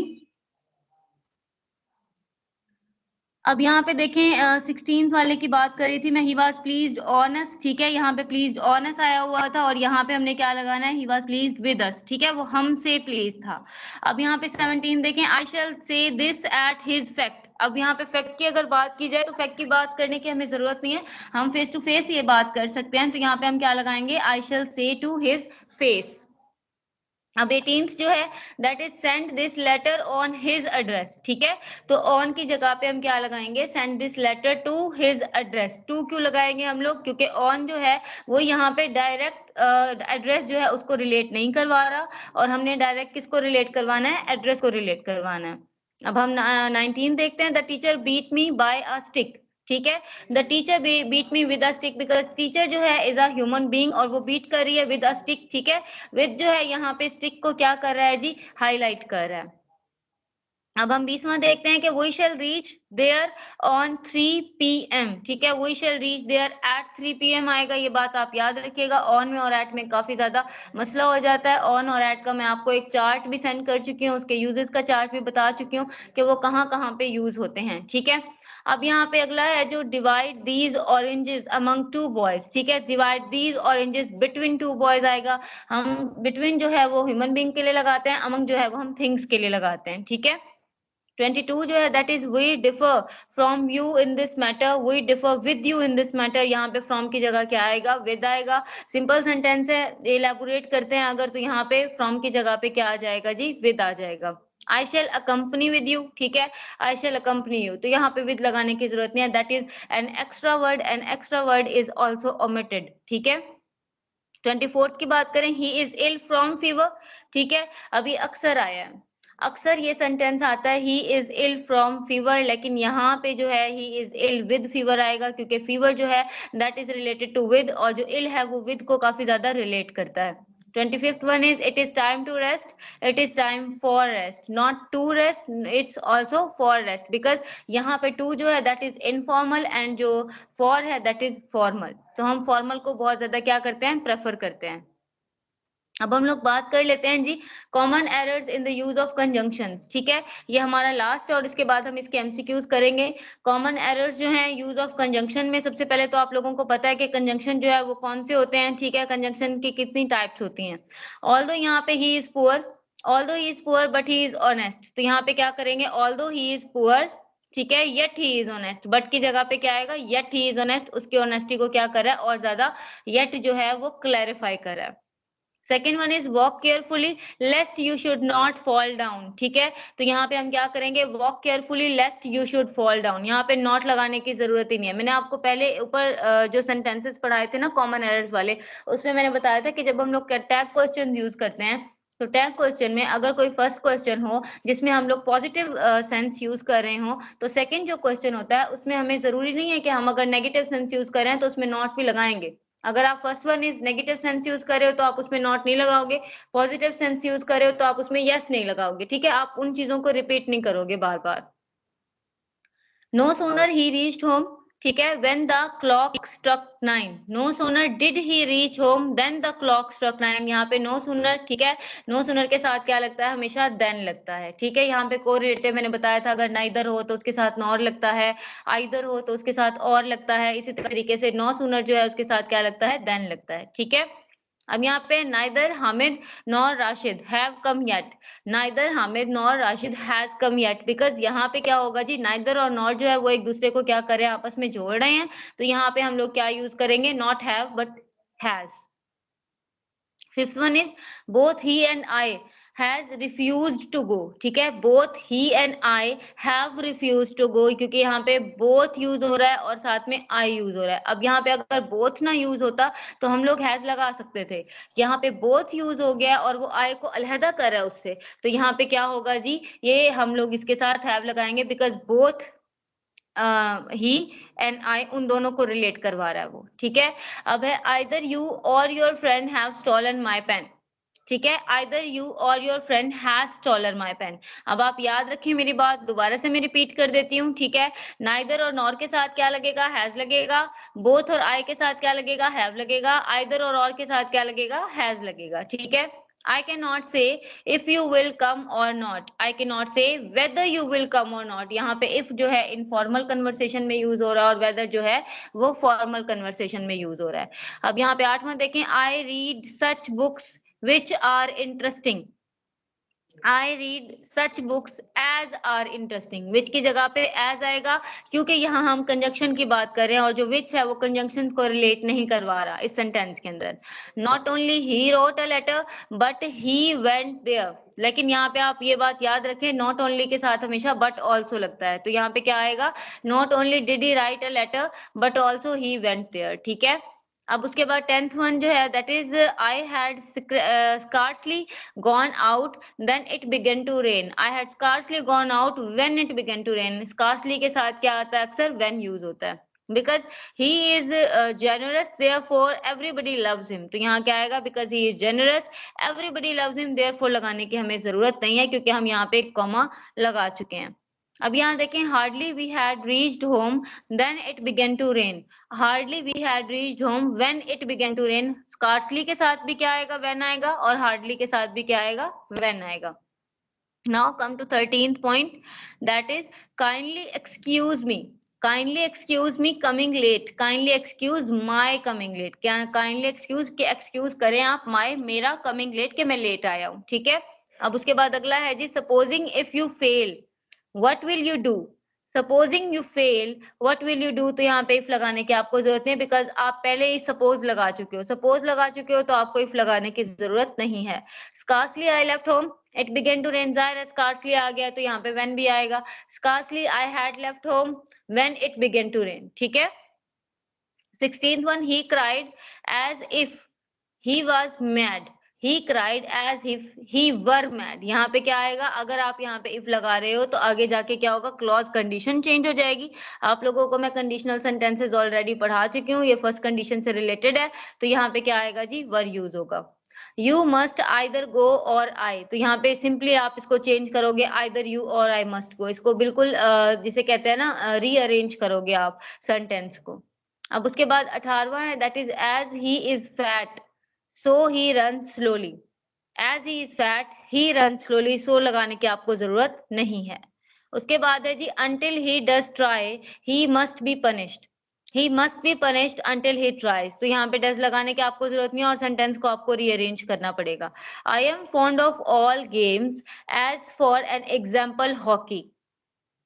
I am fond of all games for example hockey, तो यहाँ as लगाने की जरूरत नहीं है अगर आप for example लगा रहे हो। ठीक है। उसके बाद 21 ये है I want to know as to why I have been detained। ठीक है। I want to know as to why I have been detained। ठीक है। यहाँ पे क्या आएगा, I want to know as to why I have been detained। ठीक है। 22nd जी ठीक है, ठीक है, ये क्लियर ही है, इसको इन्होंने चेंज नहीं किया। 22nd जो है that is he called me as a fool, तो यहाँ एज लगाने की हमें जरूरत नहीं है, ही कॉल्ड मी अ फूल। 23rd जो है that is he was angry therefore I run away. He was angry so I run away. ठीक है, यहाँ पे रन अवे भी लगाएंगे तो भी ठीक है। I am glad for tomorrow is holiday, तो यहाँ क्या आएगा, I am glad because, for नहीं, बिकॉज टुमारो इज हॉलीडे। ठीक है, यहाँ पे टुमारो की बात की गई है और बताया भी गया है कि वो एक हॉलीडे है। ठीक है। आज हमारे जो कॉमन एरर्स हैं जो मैंने पढ़ाए थे वो कंप्लीट हो चुके हैं। अब यहाँ पे पहले जो मैंने आपको प्रीवियस टेस्ट दिया था और जो पिछला टेस्ट मैं नहीं ले पाई थी वो टेस्ट मैं आप लोगों को एक बार दोबारा से रिपीट करवा देती हूँ। हम लोगों ने टेस्ट जो है वो दिया था आप लोगों को ग्लॉसरी का। ठीक है, ग्लॉसरी में एंगर्ड से लेके और वंडर तक ग्लॉसरी थी। अब आप मुझे बता प्रिपेयर किया था और साथ में मैंने आई थिंक सिनोनियम एंटोनियम दिए थे 51 से लेके 100 तक। अगर आपने ये टेस्ट जो है प्रिपेयर किया था तो मुझे बताएं, मैं आपको नेक्स्ट टेस्ट जो है वो जिम्मे लगाती हूँ और इन टेस्ट का मैं जो है कंबाइंड टेस्ट ले लूंगी बिकॉज पिछली बार काफी बिजी होने की वजह से मैं टेस्ट नहीं ले पाई थी। माइक सबके ही ऑन है, आप में से कोई भी बता सकता है।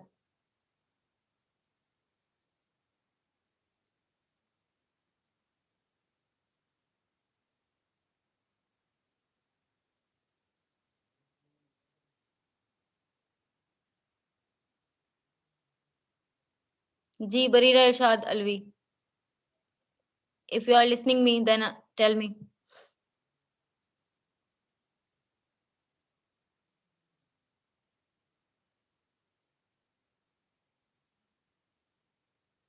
लैला नवाज,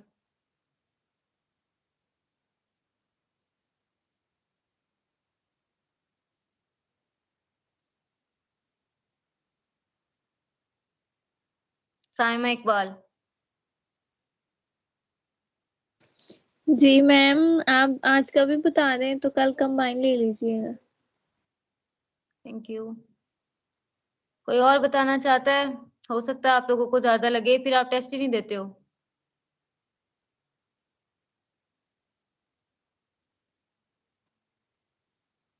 चलें ठीक है, बेहतर है।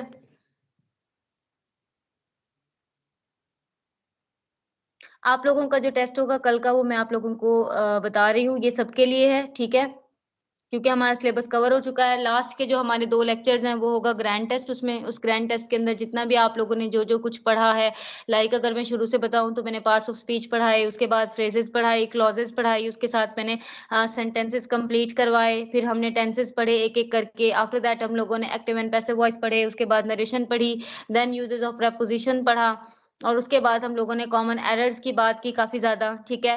तो इन तमाम का जो टेस्ट है वो मैं 2 टेस्टों में कंबाइन लूंगी आप लोगों को, ठीक है। जिसको जो नहीं आता, एक गर्ल ने मुझे कहा था डायरेक्ट इनडायरेक्ट का मुझे इशू है, तो आपको मैं रिकॉर्डिंग उसकी लाजमी सेंड कर दूंगी, और आप लोगों का मैं उसका टेस्ट भी एक दफा दोबारा से ले लूंगी। लेकिन जो इन 2 लेक्चर्स के बाद, मतलब ये जो एक आज का लेक्चर है और एक कल का लेक्चर है, इन 2 लेक्चर्स के बाद जो मेरे लास्ट 2 लेक्चर्स बचेंगे, उन दोनों लेक्चर्स में मैंने आप लोगों का कंबाइन क्या लेना है जी, कंबाइन टेस्ट लेना है। और कंबाइन टेस्ट कैसे होगा, हाफ एक दिन होगा और हाफ दूसरे दिन होगा, ताकि आप लोगों की जो तैयारी है वो अच्छे से हो सके, ठीक है। अब कल का जो है वो मैं आप लोगों को बता देती हूँ। कॉमन एरर्स कंप्लीट हो चुके हैं, ये देखिए यहाँ पे आपको अपने स्क्रीन पे नजर आ रही होगी, पेज नंबर है जी इसका 155। यहाँ पे है choose the correct answers out of 4 sentences given below, ठीक है। अब यहाँ पे आपने क्या करना है जी, करेक्ट आंसर्स जो है ना ये चूज करने हैं, सारे लिखे हुए हैं, आपने बताना है इनमें से करेक्ट कौन सा है, ठीक है। तो ये वाले जो हैं ये ऑलमोस्ट बहुत इजी हैं, ये कोई ऐसे टफ नहीं है, ये बहुत इजी है। दैट आर 73, ये 73 हैं। कल आप लोगों का जो टेस्ट होगा 73 ये होंगे, ठीक है। 73 के साथ आप लोगों की होगी जी ग्लॉसरी। ग्लॉसरी मैं आप लोगों को दिखा देती हूँ। ग्लॉसरी यहाँ से स्टार्ट है, देखें, ठीक है। ग्लॉसरी यहाँ से स्टार्ट है और ये एंड है जी यहाँ पे।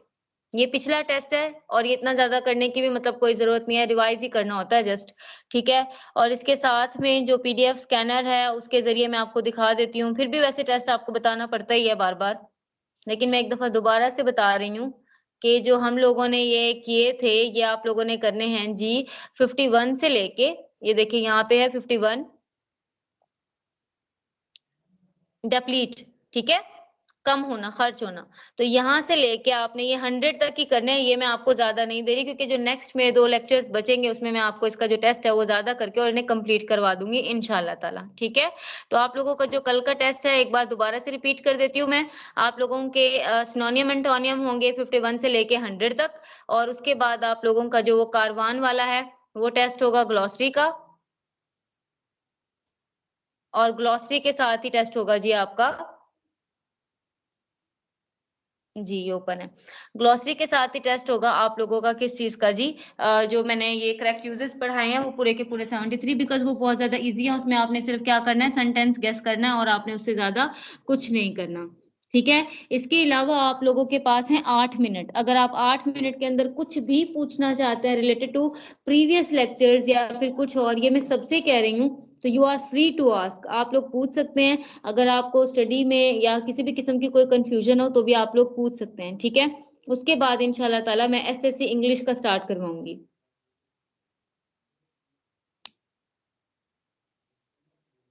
चलें जी बारी बारी स्टार्ट करते हैं। अक्सा बतूल, आर यू सेटिस्फाइड कि आपका जो टेस्ट शेड्यूल एक मैंने प्रिपेयर किया है वो ठीक है, या आप उसमें कुछ और ऐड करना चाहती हैं?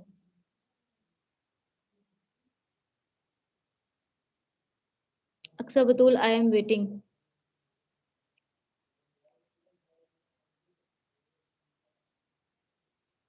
जी बोलें, आपका माइक ऑन है।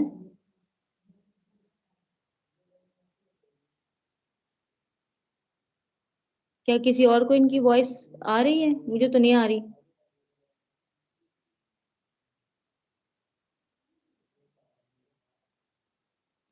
अच्छा बुशरा बतूल, आप बता दें। जाहिर है आप माशाल्लाह से काफ़ी अच्छे टेस्ट भी दे रही हैं। आप बता दें अगर कुछ और ऐड करना है। मैं बात कर रही हूँ ओवरऑल की, एसएस इंग्लिश की बात नहीं कर रही। कुछ इसमें और ऐड करना है, ये 8 मार्क्स का आता है और आई होप मैंने इसको काफ़ी हद तक कवर करवाया है। तो आप बता दें अगर इसमें कुछ और ऐड करना है या फिर कुछ आप सजेशन देना चाहें तो?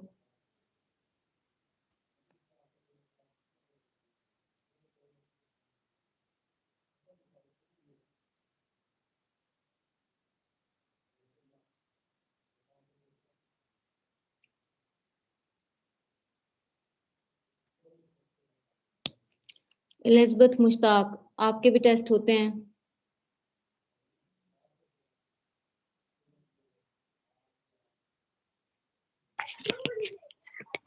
अस्सलाम वालेकुम मैम। वालेकुम अस्सलाम। हेलो। जी, मुझे वॉइस आ रही है जी आपकी। मैम। जी मैम। जी मैम, आपने जितना पढ़ाया समझ आ गई, थैंक यू। इसके अलावा कुछ और अगर आपको कुछ समझ ना आया हो आप मुझे बता सकते हैं, मुझसे रिपीट करवा दूंगी। हमारे 2 लेक्चर्स और रहते हैं, कल का लेक्चर भी हमारा रहता है। जी वो मैंने आपसे कहा था नरेशन का बस। हाँ, वो नरेशन तो मैं आपको उसकी रिकॉर्डिंग ही सेंड कर दूंगी प्रीवियस सारी ना, तो वो आप उसे बाकी दोबारा से भी गो आपने थ्रू कर सकती हैं।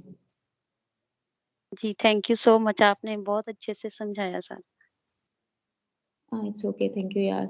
अच्छा फायजा अलाउद्दीन, आप तो इंग्लिश की हैं, जाहिर है आपको पता है, सिलेबस का भी पता है। अगर आप कुछ और ऐड करना चाहती हैं तो आप मुझे कोई भी सजेशन दे सकती हैं। You are free to give any suggestion.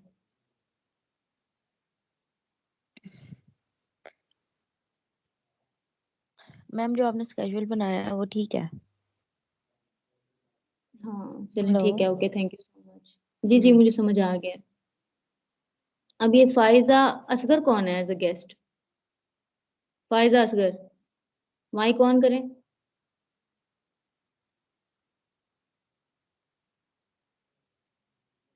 I think हमारे पूरे सेशन में एक ही फायजा है।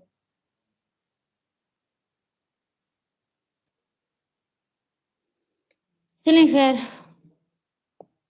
आप लोगों को टेस्ट के लिए बेस्ट ऑफ लक। एक दफ़ा दोबारा से बता देती हूँ, हमारा जो कारवान की बुक है उसका होगा जी आपका जो आपने कॉमन एरर्स पढ़े हैं उन कॉमन एरर्स के 73 एमसीक्यूज का टेस्ट, साथ में आपके होंगे 51 से लेके 100 तक आपके सिनोनिम एंटोनियम, और साथ में आपकी ग्लॉसरी होगी। इसका कंबाइंड टेस्ट होगा कल 5 बजे शाम, ठीक है। अब हम लोग बात कर लेते हैं एसएससी इंग्लिश कैंडिडेट्स की। अगर आप लोग सुनना चाहें तो वेल एंड गुड, अगर आप जाना चाहें तो आपकी मर्जी है। एसएससी इंग्लिश कैंडिडेट्स जो है ना, उन लोगों के मैंने नॉवल जिम्मे लगाए थे, तो सबसे पहले मैं पूछना चाहती हूँ एसएससी इंग्लिश कैंडिडेट्स में, मेरा एक ही क्वेश्चन है जस्ट। अब यहाँ पे मौजूद हैं नाजिया मंजूर जी। नाजिया मंजूर, मैंने आपको ना 2 नॉवेल्स दिए थे, क्या आपने वो तैयार किए?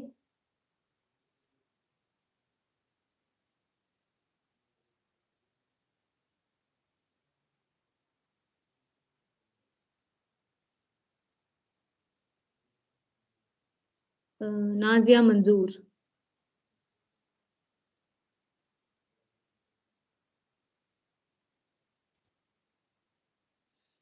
चलें जी, एज यू विश। अगर नहीं बोलना तो कोई बात नहीं।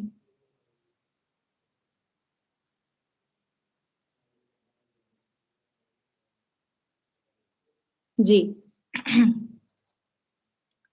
तो हम लोग बात कर रहे थे इन 20 नॉवेल्स की, और अल्हम्दुलिल्लाह 20 में से जहाँ तक मैंने करवाने की कोशिश की है तो हम लोग 10 जो हैं ऑलमोस्ट कर चुके हैं, और इवन मैंने 11th वाला जो है हिस्ट्री ऑफ टॉम जोन्स वो भी दिया था।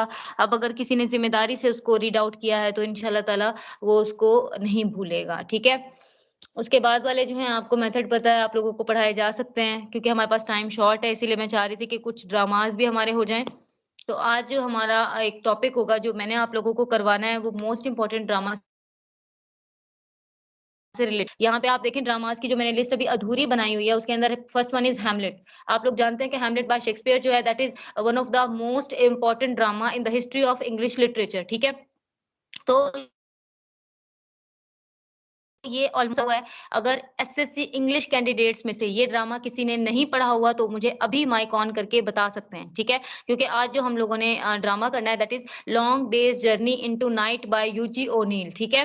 ठीक है। यूजीन ओनील जो है उसने ड्रामा राइट किया, that is long day's journey into night, और हम लोग ये करेंगे। लेकिन मैं आप लोगों से पहले पूछना चाह रही थी कि आप लोगों ने हैमलेट जो है, that is the most important drama in the history of English literature, अगर आप में से किसी ने उसको रीड आउट नहीं किया हुआ तो मुझे लाजमी बताएं, ताकि मैं आपको उसकी कोई वॉइस ओवर सेंड कर सकूं।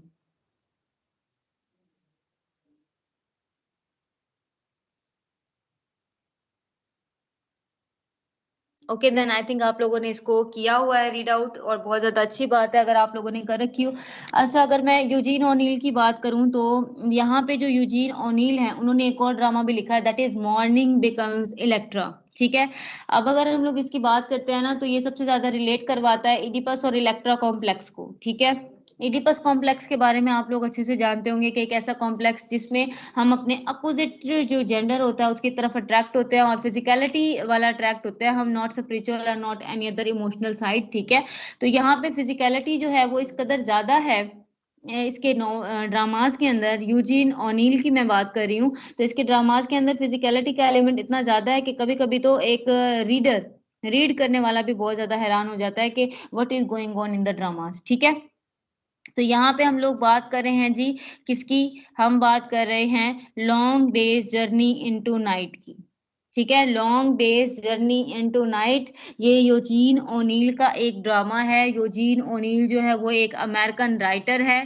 ठीक है, अमेरिकन ड्रामाटिस्ट भी इसको हम बोल सकते हैं, अमेरिकन राइटर भी इसको हम बोल सकते हैं। ठीक है, और यहाँ पे अगर मैं इसके ड्रामा की बात करूं तो ये 1956 के अंदर लिखा गया था। इस ड्रामा के टोटल 4 एक्ट्स हैं। ठीक है, इस ड्रामा को 1957 के अंदर पुलिट्जर प्राइज भी मिला है।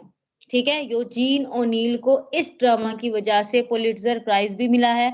और इस ड्रामा की अगर हम बात करें तो ये सेमी ऑटोबायोग्राफिकल है, यानी उसकी फैमिली से, उसकी लाइफ से रिलेटेड है। ठीक है, अब मैं थोड़ी सी बात कर लेती हूँ इसके कैरेक्टर्स के बारे में। तो यहाँ पे हमें एक फैमिली मिलेगी, और फैमिली में first one is James Tyrone. James Tyrone husband का नाम होगा, जो कि 65 ईयर ओल्ड है, और वो बहुत ज्यादा शराब पीता है। He is alcoholic. ठीक है, ही इज अल्कोहलिक, वो बहुत ज्यादा शराब पीता है। एंड सेकेंड वन, अगर उसकी वाइफ की बात करें तो उसका नाम है मैरी केवन टायरॉन। ठीक है, मैरी केवन टायरॉन जो है वो 54 ईयर्स ओल्ड है, और ये मैं आपको यहाँ से पढ़ा नहीं रही हूँ, ये मैं आपको बता रही हूँ, ये एक रिटन नोट्स के तौर पे बता रही हूँ। अगर आप चाहें तो आप अपने रजिस्टर से राइट भी कर सकते हैं इसको। अगेन मैं बता देती हूँ, 1956 में ये ड्रामा जो है ये पब्लिश हुआ था। इसके टोटल 4 एक्ट्स हैं। 1957 में इसको पुलिट्जर प्राइज भी मिला है, और ये सेमी ऑटोबायोग्राफिकल ड्रामा है, यानी ये रिलेट करवाता है राइटर की अपनी ही हिस्ट्री से, अपनी ही रियल लाइफ से। इसके अंदर 4 या 5 मेजर कैरेक्टर्स हैं, जिसमें first one is James Tyrone. James Tyrone जो है वो 65 ईयर ओल्ड है, और वो बहुत ज्यादा अल्कोहलिक है।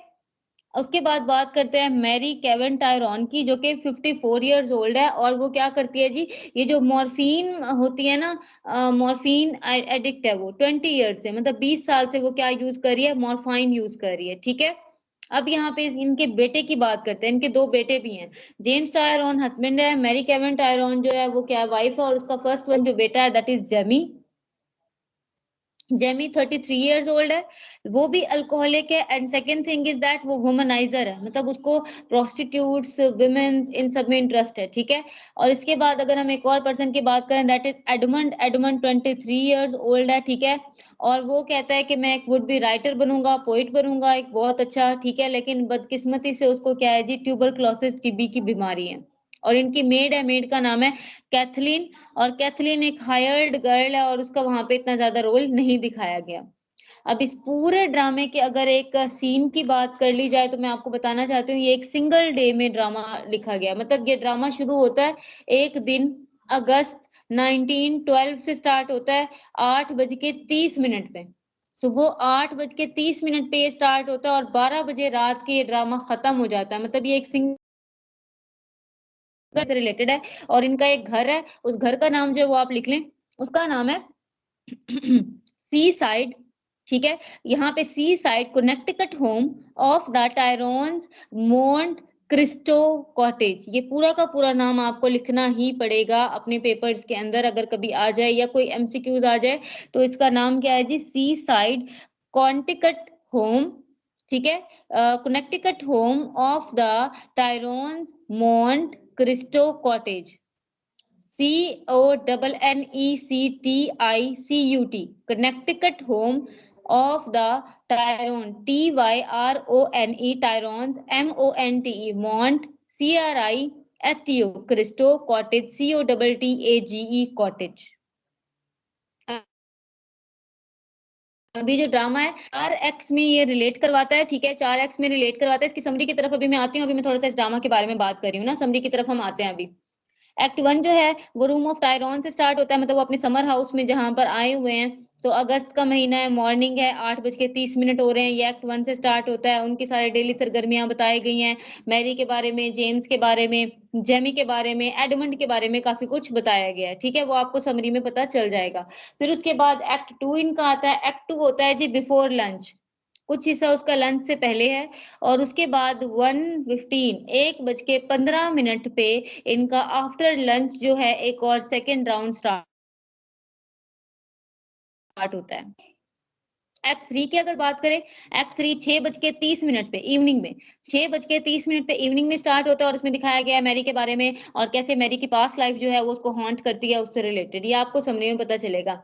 अब उसके बाद हम बात करते हैं एक्ट 4 की, जो कि मिडनाइट में है। और जैसे ही मिडनाइट होती है और वहां पे एक्ट 4 स्टार्ट होता है और वहां पे एक मतलब एक मिसहैप ट्रेजेडी होती है, तो वहां पे जो ड्रामा है वो क्या हो जाता है, एंड हो जाता है।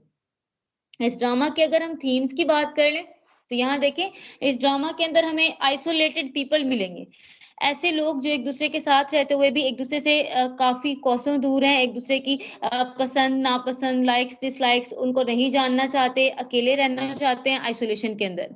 यहाँ पे हमें एक तरफ मिलेगी थोड़ी सी ऑप्टिमिज्म, तो दूसरी तरफ मिलेगी भरपूर पेसिमिज्म, ठीक है।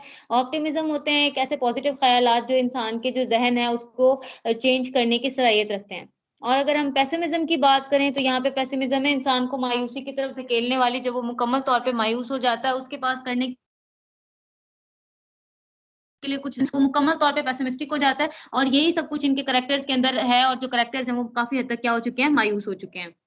यहाँ पे हमें मिलता है जी एक फैमिली कन्फ्लिक्ट के, एक फैमिली एक दूसरे के साथ रहते हुए भी कितने ज्यादा कन्फ्लिक्ट्स का शिकार है। यहाँ पे हमें सोसाइटी और क्लास कन्फ्लिक्ट मिलता है कि डिफरेंट सोसाइटी और डिफरेंट क्लास के लोगों की अगर शादी हो जाए तो वो शादी किस नतीजे पर पहुंचती है।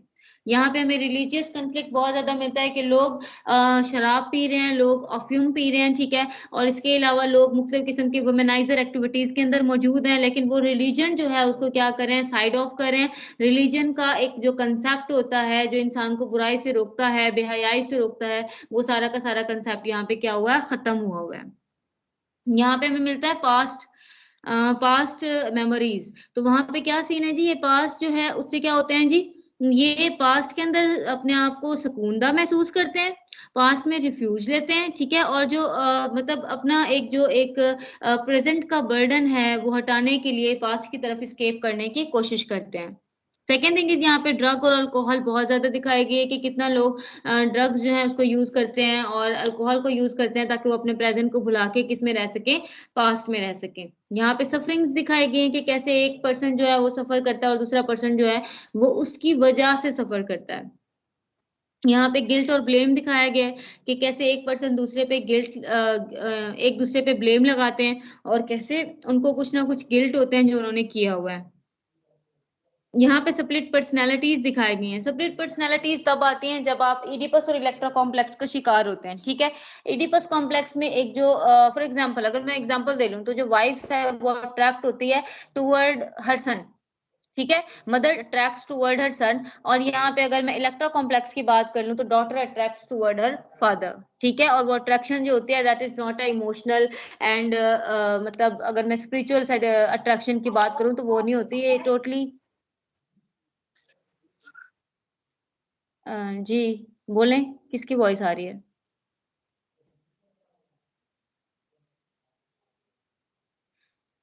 ओके जी, अट्रैक्शन जो है ये रिलेट करते हैं टोटली फिजिकलिटी से, ठीक है। आई होप आपको इसके बैकग्राउंड के बारे में पता चल गया होगा। अब हम लोग इसकी समरी जो है उसको एलैबोरेट करने की कोशिश करते हैं और डिस्कस करते हैं।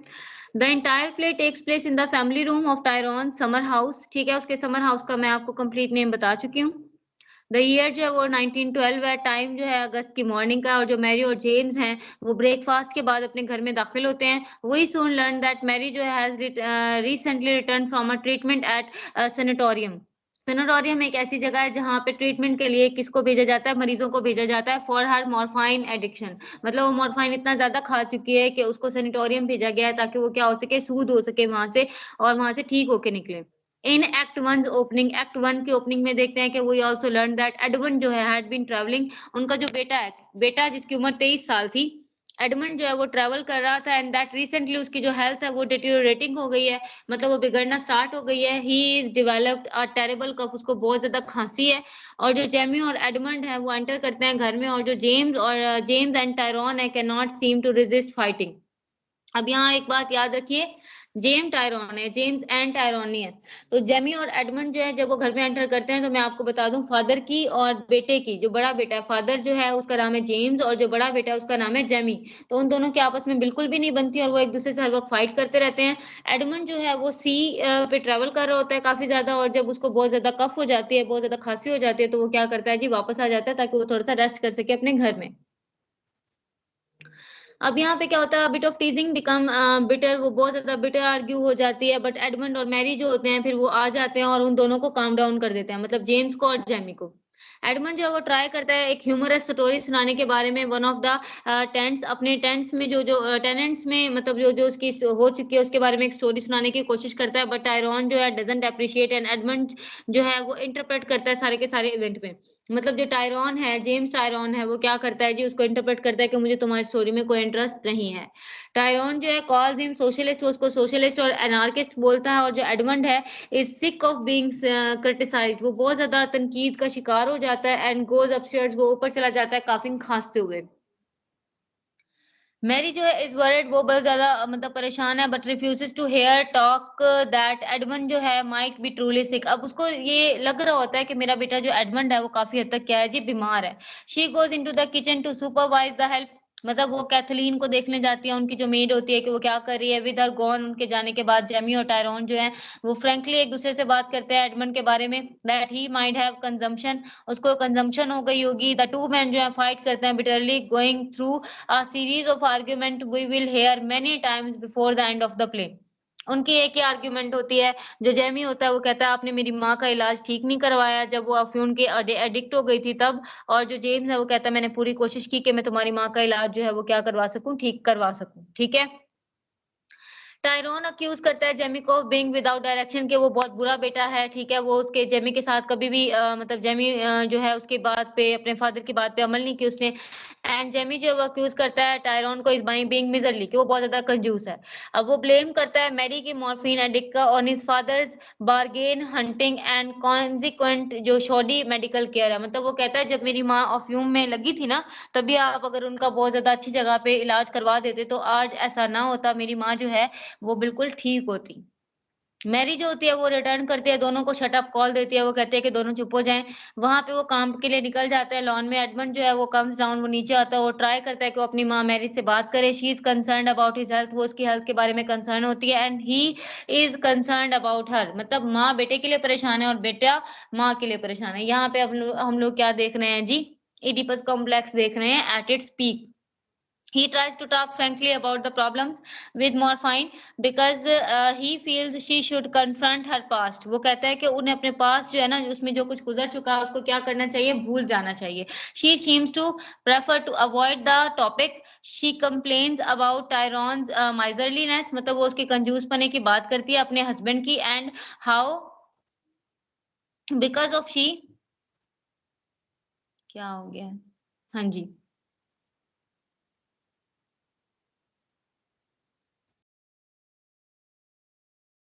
how because of she,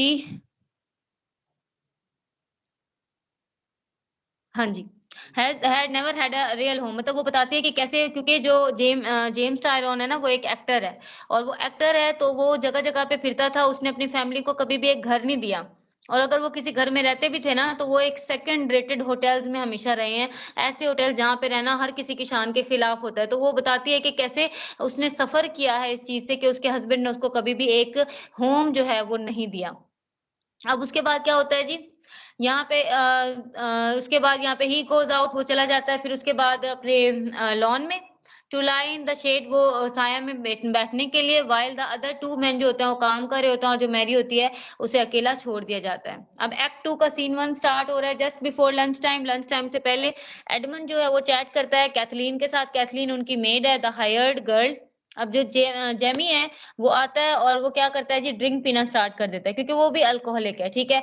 Mary जो है वो अपस्टेयर में है, मॉर्निंग से अपस्टेयर चली गई और जो जेमी है वो फेयर करता है दैट मैरी जो है वो दोबारा मॉर्फाइन ले रही है।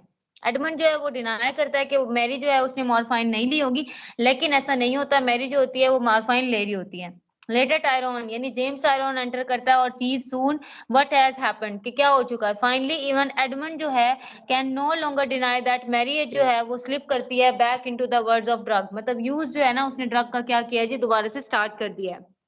अब हम देखते हैं एक्ट 2, यानी यहाँ पे एक्ट 2 ही चल रहा है अभी। एक्ट 2 का सीन 2 चल रहा है जस्ट आफ्टर लंच के बाद मैरी जो है वो क्रिटिसाइज करती है टायरॉन को of being addicted to bad real estate investment, यानी उसने जिस जगह पे अपना बिजनेस स्टार्ट करने की कोशिश किया, इन्वेस्टमेंट करने की कोशिश किया, उसको हमेशा क्या मिला है जी, नुकसान मिला है। They receive a phone call from doctor Hardy, उन्हें डॉक्टर हार्डी से एक फोन कॉल रिसीव होती है एंड टायरॉन जो होता है वो उसको टेक्स इट, उस फोन कॉल को ले लेता है।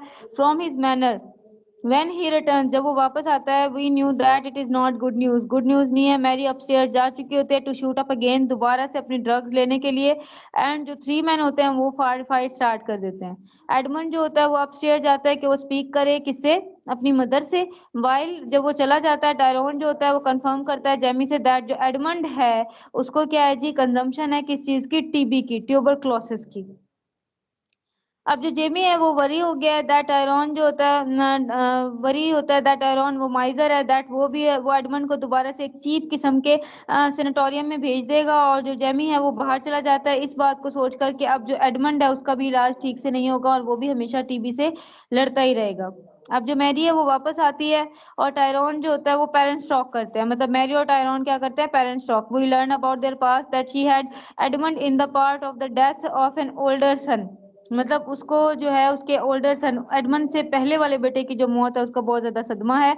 हुज नेम वाज यूजीन, उसके बेटे का जो मर चुका है उसका नाम क्या था, यूजीन था। एडमंड जो है कम्स डाउनस्टेयर, वो डाउनस्टेयर आता है, वो अर्ज करता है अपनी मदर को कि वो मतलब मॉर्फिन की जो एडिक्शन है उसको छोड़ने की कोशिश करे, लेकिन वो प्रिटेंड करती है कि उसका तो कोई आइडिया ही नहीं है वो किस बारे में बात करता है।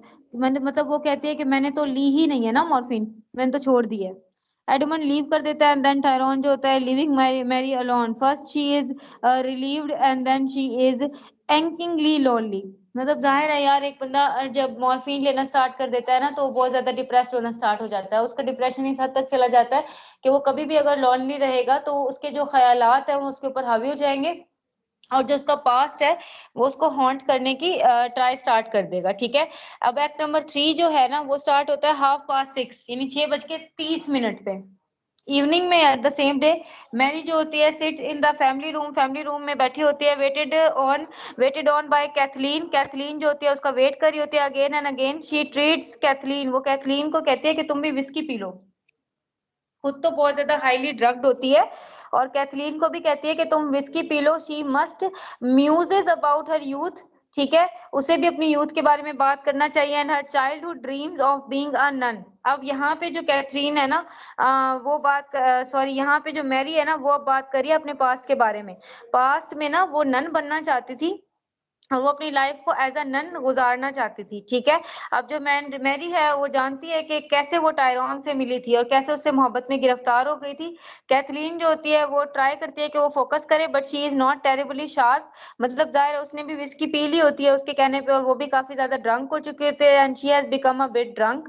एडमंड और टायरॉन जो होते हैं घर आते हैं, मैरी रिसीव करती है दोनों को, एडमंड को भी और जेम्स टायरॉन को भी हैप्पीली, लेकिन वो जान जाते हैं कि उसने क्या ली हुई है जी, मॉर्फिन ली हुई है। मैरी जो होती है वार्न करती है एडमंड को दैट जेमी जो है wants to make him a failure, वो उसको एडमंड को अपने जैसा बनाना चाहता है। मैंने आपको बताया ना जो जेमी है वो ऑलरेडी अल्कोहलिक भी है और वो एक वुमनाइजर भी है, तो वो कहती है एडमंड को भी वो बिल्कुल अपने जैसा बनाना चाहता है। इसी वजह से वो अपने बेटे एडमंड से ना बहुत ज्यादा क्या होती है, क्यूरियस होती है कि उसके साथ ऐसा कुछ ना हो जाए।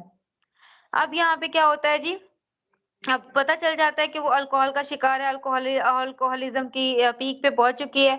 मैरी रिमाइंड करती है टायरॉन को, जेम्स टायरॉन को, for the first night when they met, जब वो मिले थे।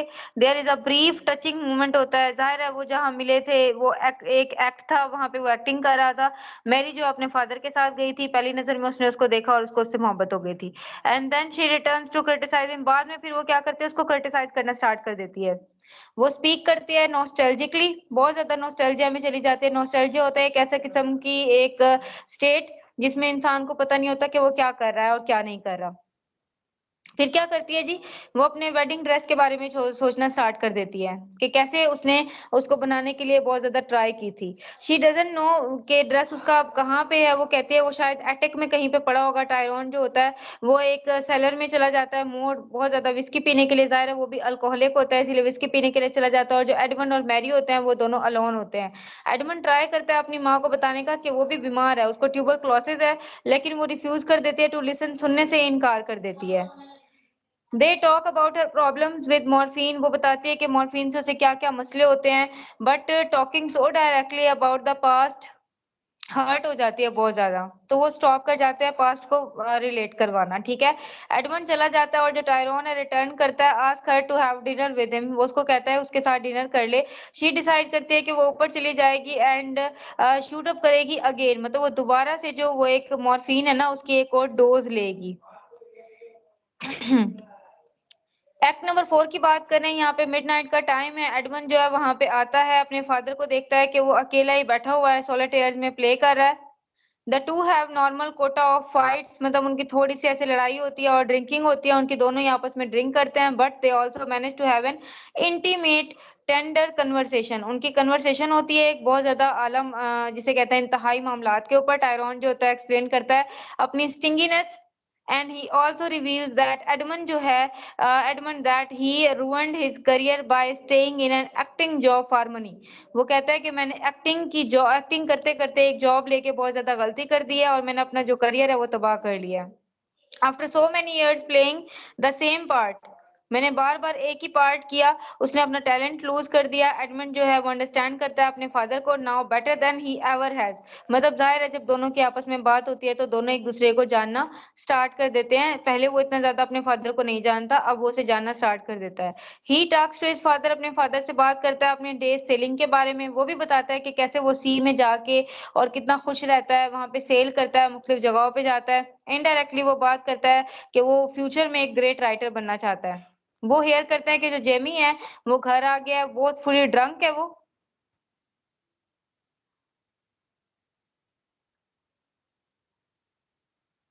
हाँ जी, आई थिंक चल ही रही है मीटिंग बिल्कुल। अगर डिस्कनेक्ट हो जाए ना तो आप में से कोई मुझे बता दीजिएगा।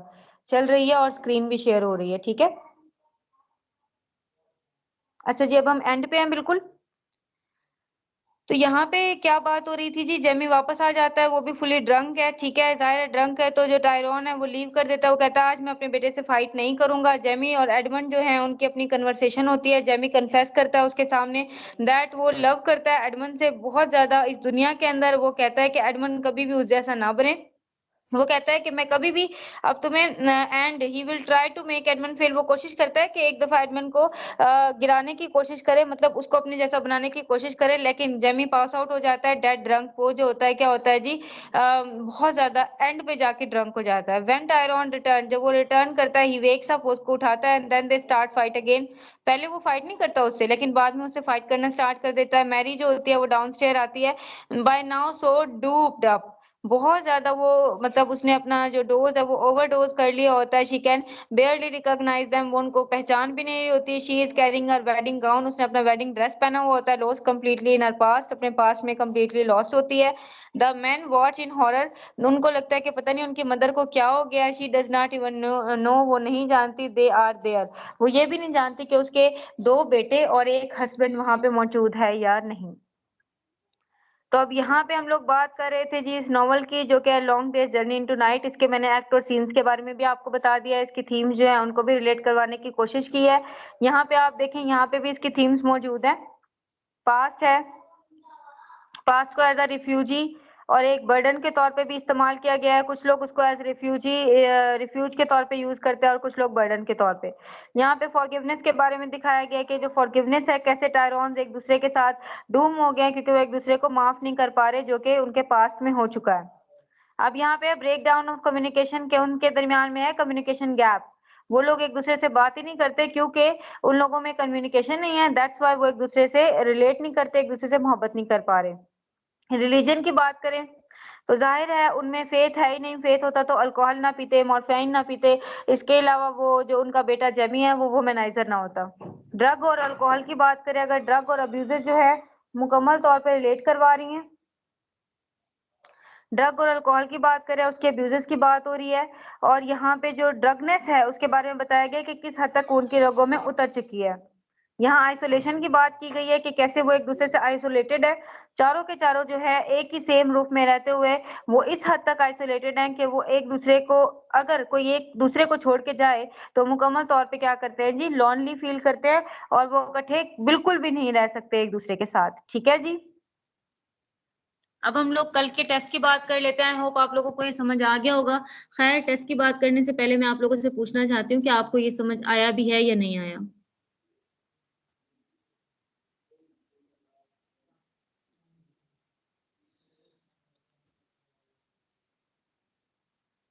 जी शाइस्ता जावेद, शाइस्ता जावेद, आपको जो ड्रामा पढ़ाया गया है वो आपको समझ आ गया है कुछ हद तक? आप कल का उसका जो क्विज है वो अटेम्प्ट कर लेंगी? अस्सलाम वालेकुम मैम। हाँ, वालेकुम अस्सलाम शाइस्ता। जी मैम समझ आ गया, हम कल अटेम्प्ट कर लेंगे इसका क्विज। और साथ में हेमलेट है, हेमलेट आपने पढ़ा हुआ है? जी मैम पढ़ा हुआ है। चलें फिर ठीक है, फिर आपको आसानी हो जाएगी। कल का जो टेस्ट होगा आपका हेमलेट और long day's journey into night का होगा। और एक और बात भी मैं आपको बताना चाहती हूँ, इसी यूजीन ओनील ने एक और ड्रामा लिखा है जो कि मोस्ट इम्पॉर्टेंट है, फेवरेट है, और उसका नाम है जी mourning, MOURNING, mourning becomes Electra. उसमें भी ईडिपस और इलेक्ट्रा कॉम्प्लेक्सेस दिखाए गए हैं। उसमें लविनिया का करेक्टर दिखाया गया जो कि कहा जाता है कि इसकी मास्टर रिप्रेजेंटेशन है। ठीक है, तो कल आप लोगों का जो टेस्ट होगा क्विज के बारे में होगा, morning becomes Electra, sorry long day's journey into night, और साथ में हेमलेट। हेमलेट का देख लेते हैं एक बार यहाँ पे क्विज राइट है या नहीं है।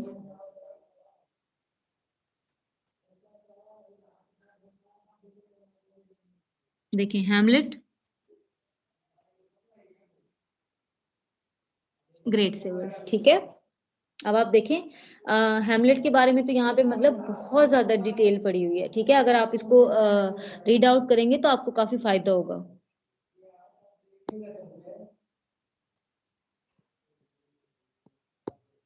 ठीक है, हेमलेट, हेमलेट की समरी वीडियो भी यहाँ पे मौजूद है। ठीक है, अगर आप देखना चाहें तो। करेक्टर लिस्ट है, ग्लॉसरी, इसमें कौन कौन से डिफिकल्ट वर्ड यूज किए हैं विलियम शेक्सपियर ने, थीम्स, कोट्स, और इसके सारे एक्ट पड़े हुए हैं, एक्ट नंबर 1 2 3 4 5। और मैं आपको बार बार कहूंगी कि इसने जो ये सोलिलोक्वीज दी है ना, अब इसके अंदर हेमलेट ने, उसको आपने जरूर रिवाइज कर लें। ठीक है, अब इसमें क्या क्या एडिशन किए गए थे, इसके वर्जन्स कौन कौन से बने थे, ये भी इसके अंदर मौजूद है। यहाँ पे आप देखें इसका जो क्विज है, बड़ा मजे का क्विज यहाँ पे पड़ा हुआ है। आपने इसको क्या करना है जी, इसको भी आपने अटेम्प्ट करने की कोशिश करनी है ताकि आप लोगों का ये जो ड्रामा है बहुत अच्छे से हो जाए। ठीक है, आई होप आप लोगों को कल के बारे में पता चल गया होगा। एक और बात मैं आप लोगों से करना चाहती हूँ, हम लोगों ने जो पास पेपर्स किए थे ना, हम लोगों ने पास पेपर की एक पूरी की पूरी बुक की है। ठीक है, वो जो कंप्लीट बुक है वो हमारी अल्हम्दुलिल्लाह मुकम्मल हो चुकी है। ठीक है, तो जो मेरे लास्ट के 2 लेक्चर्स हैं उसमें मैं फोकस करूंगी इंशाल्लाह ताला कि आप लोगों के ड्रामाज भी कुछ कवर हो जाएं, और साथ ही साथ आप लोगों के ड्रामाज के साथ साथ मैं पोइट्री भी ऐड करने की कोशिश करूंगी। तो इंशाल्लाह संडे का डे होगा, संडे को, जी संडे को मैं काफी फ्री होती हूँ, तो मैं पास पेपर से देख के फिर इसमें कुछ dramas 20, I think total 20 dramas add कर दूंगी। और इसके अलावा मैं यहाँ पे जो पोइट्री है, पोइट्री का भी ऐड कर दूंगी। ठीक है, आप लोगों ने कुछ भी पूछना है तो आप मुझसे पूछ लें। और किसका माइक ऑन है, अगर कुछ पूछना है तो पूछ लें।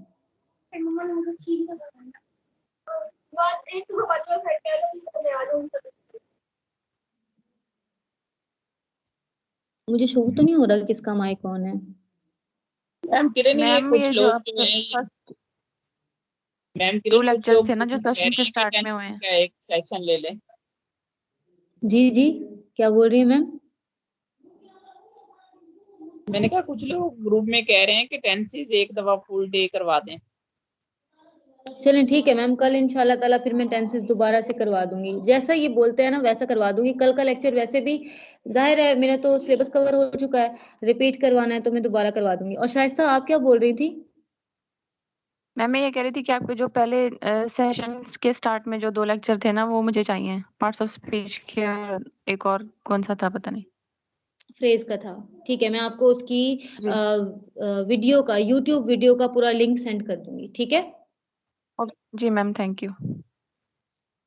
इसके अलावा बुशरा, बुशरा मेरा आपसे ये क्वेश्चन है, क्या आपने नॉवेल्स प्रिपेयर किए थे जो मैंने दिए थे?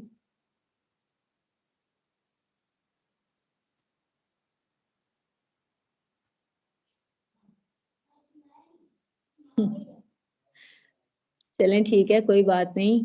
अगर नॉवेल्स प्रिपेयर नहीं किए ना तो इन सेशंस के बाद भी जाहिर है आप लोग पढ़ेंगे तो सही ना। आप सारे माशाल्लाह मास्टर्स इंग्लिश हो, आप लोगों को पता है कि हम लोगों ने कैसे डील करना है कैसे नहीं करना। तो आप लोग, मुझे पूरा यकीन है कि अगर आपको एक लिस्ट प्रोवाइड कर दी जाए ना तो आप लोग पक्का उस लिस्ट को तो पूरी को कवर कर ही लोगे, बाकी आप कुछ करो या ना करो, मुझे इतना तो यकीन है।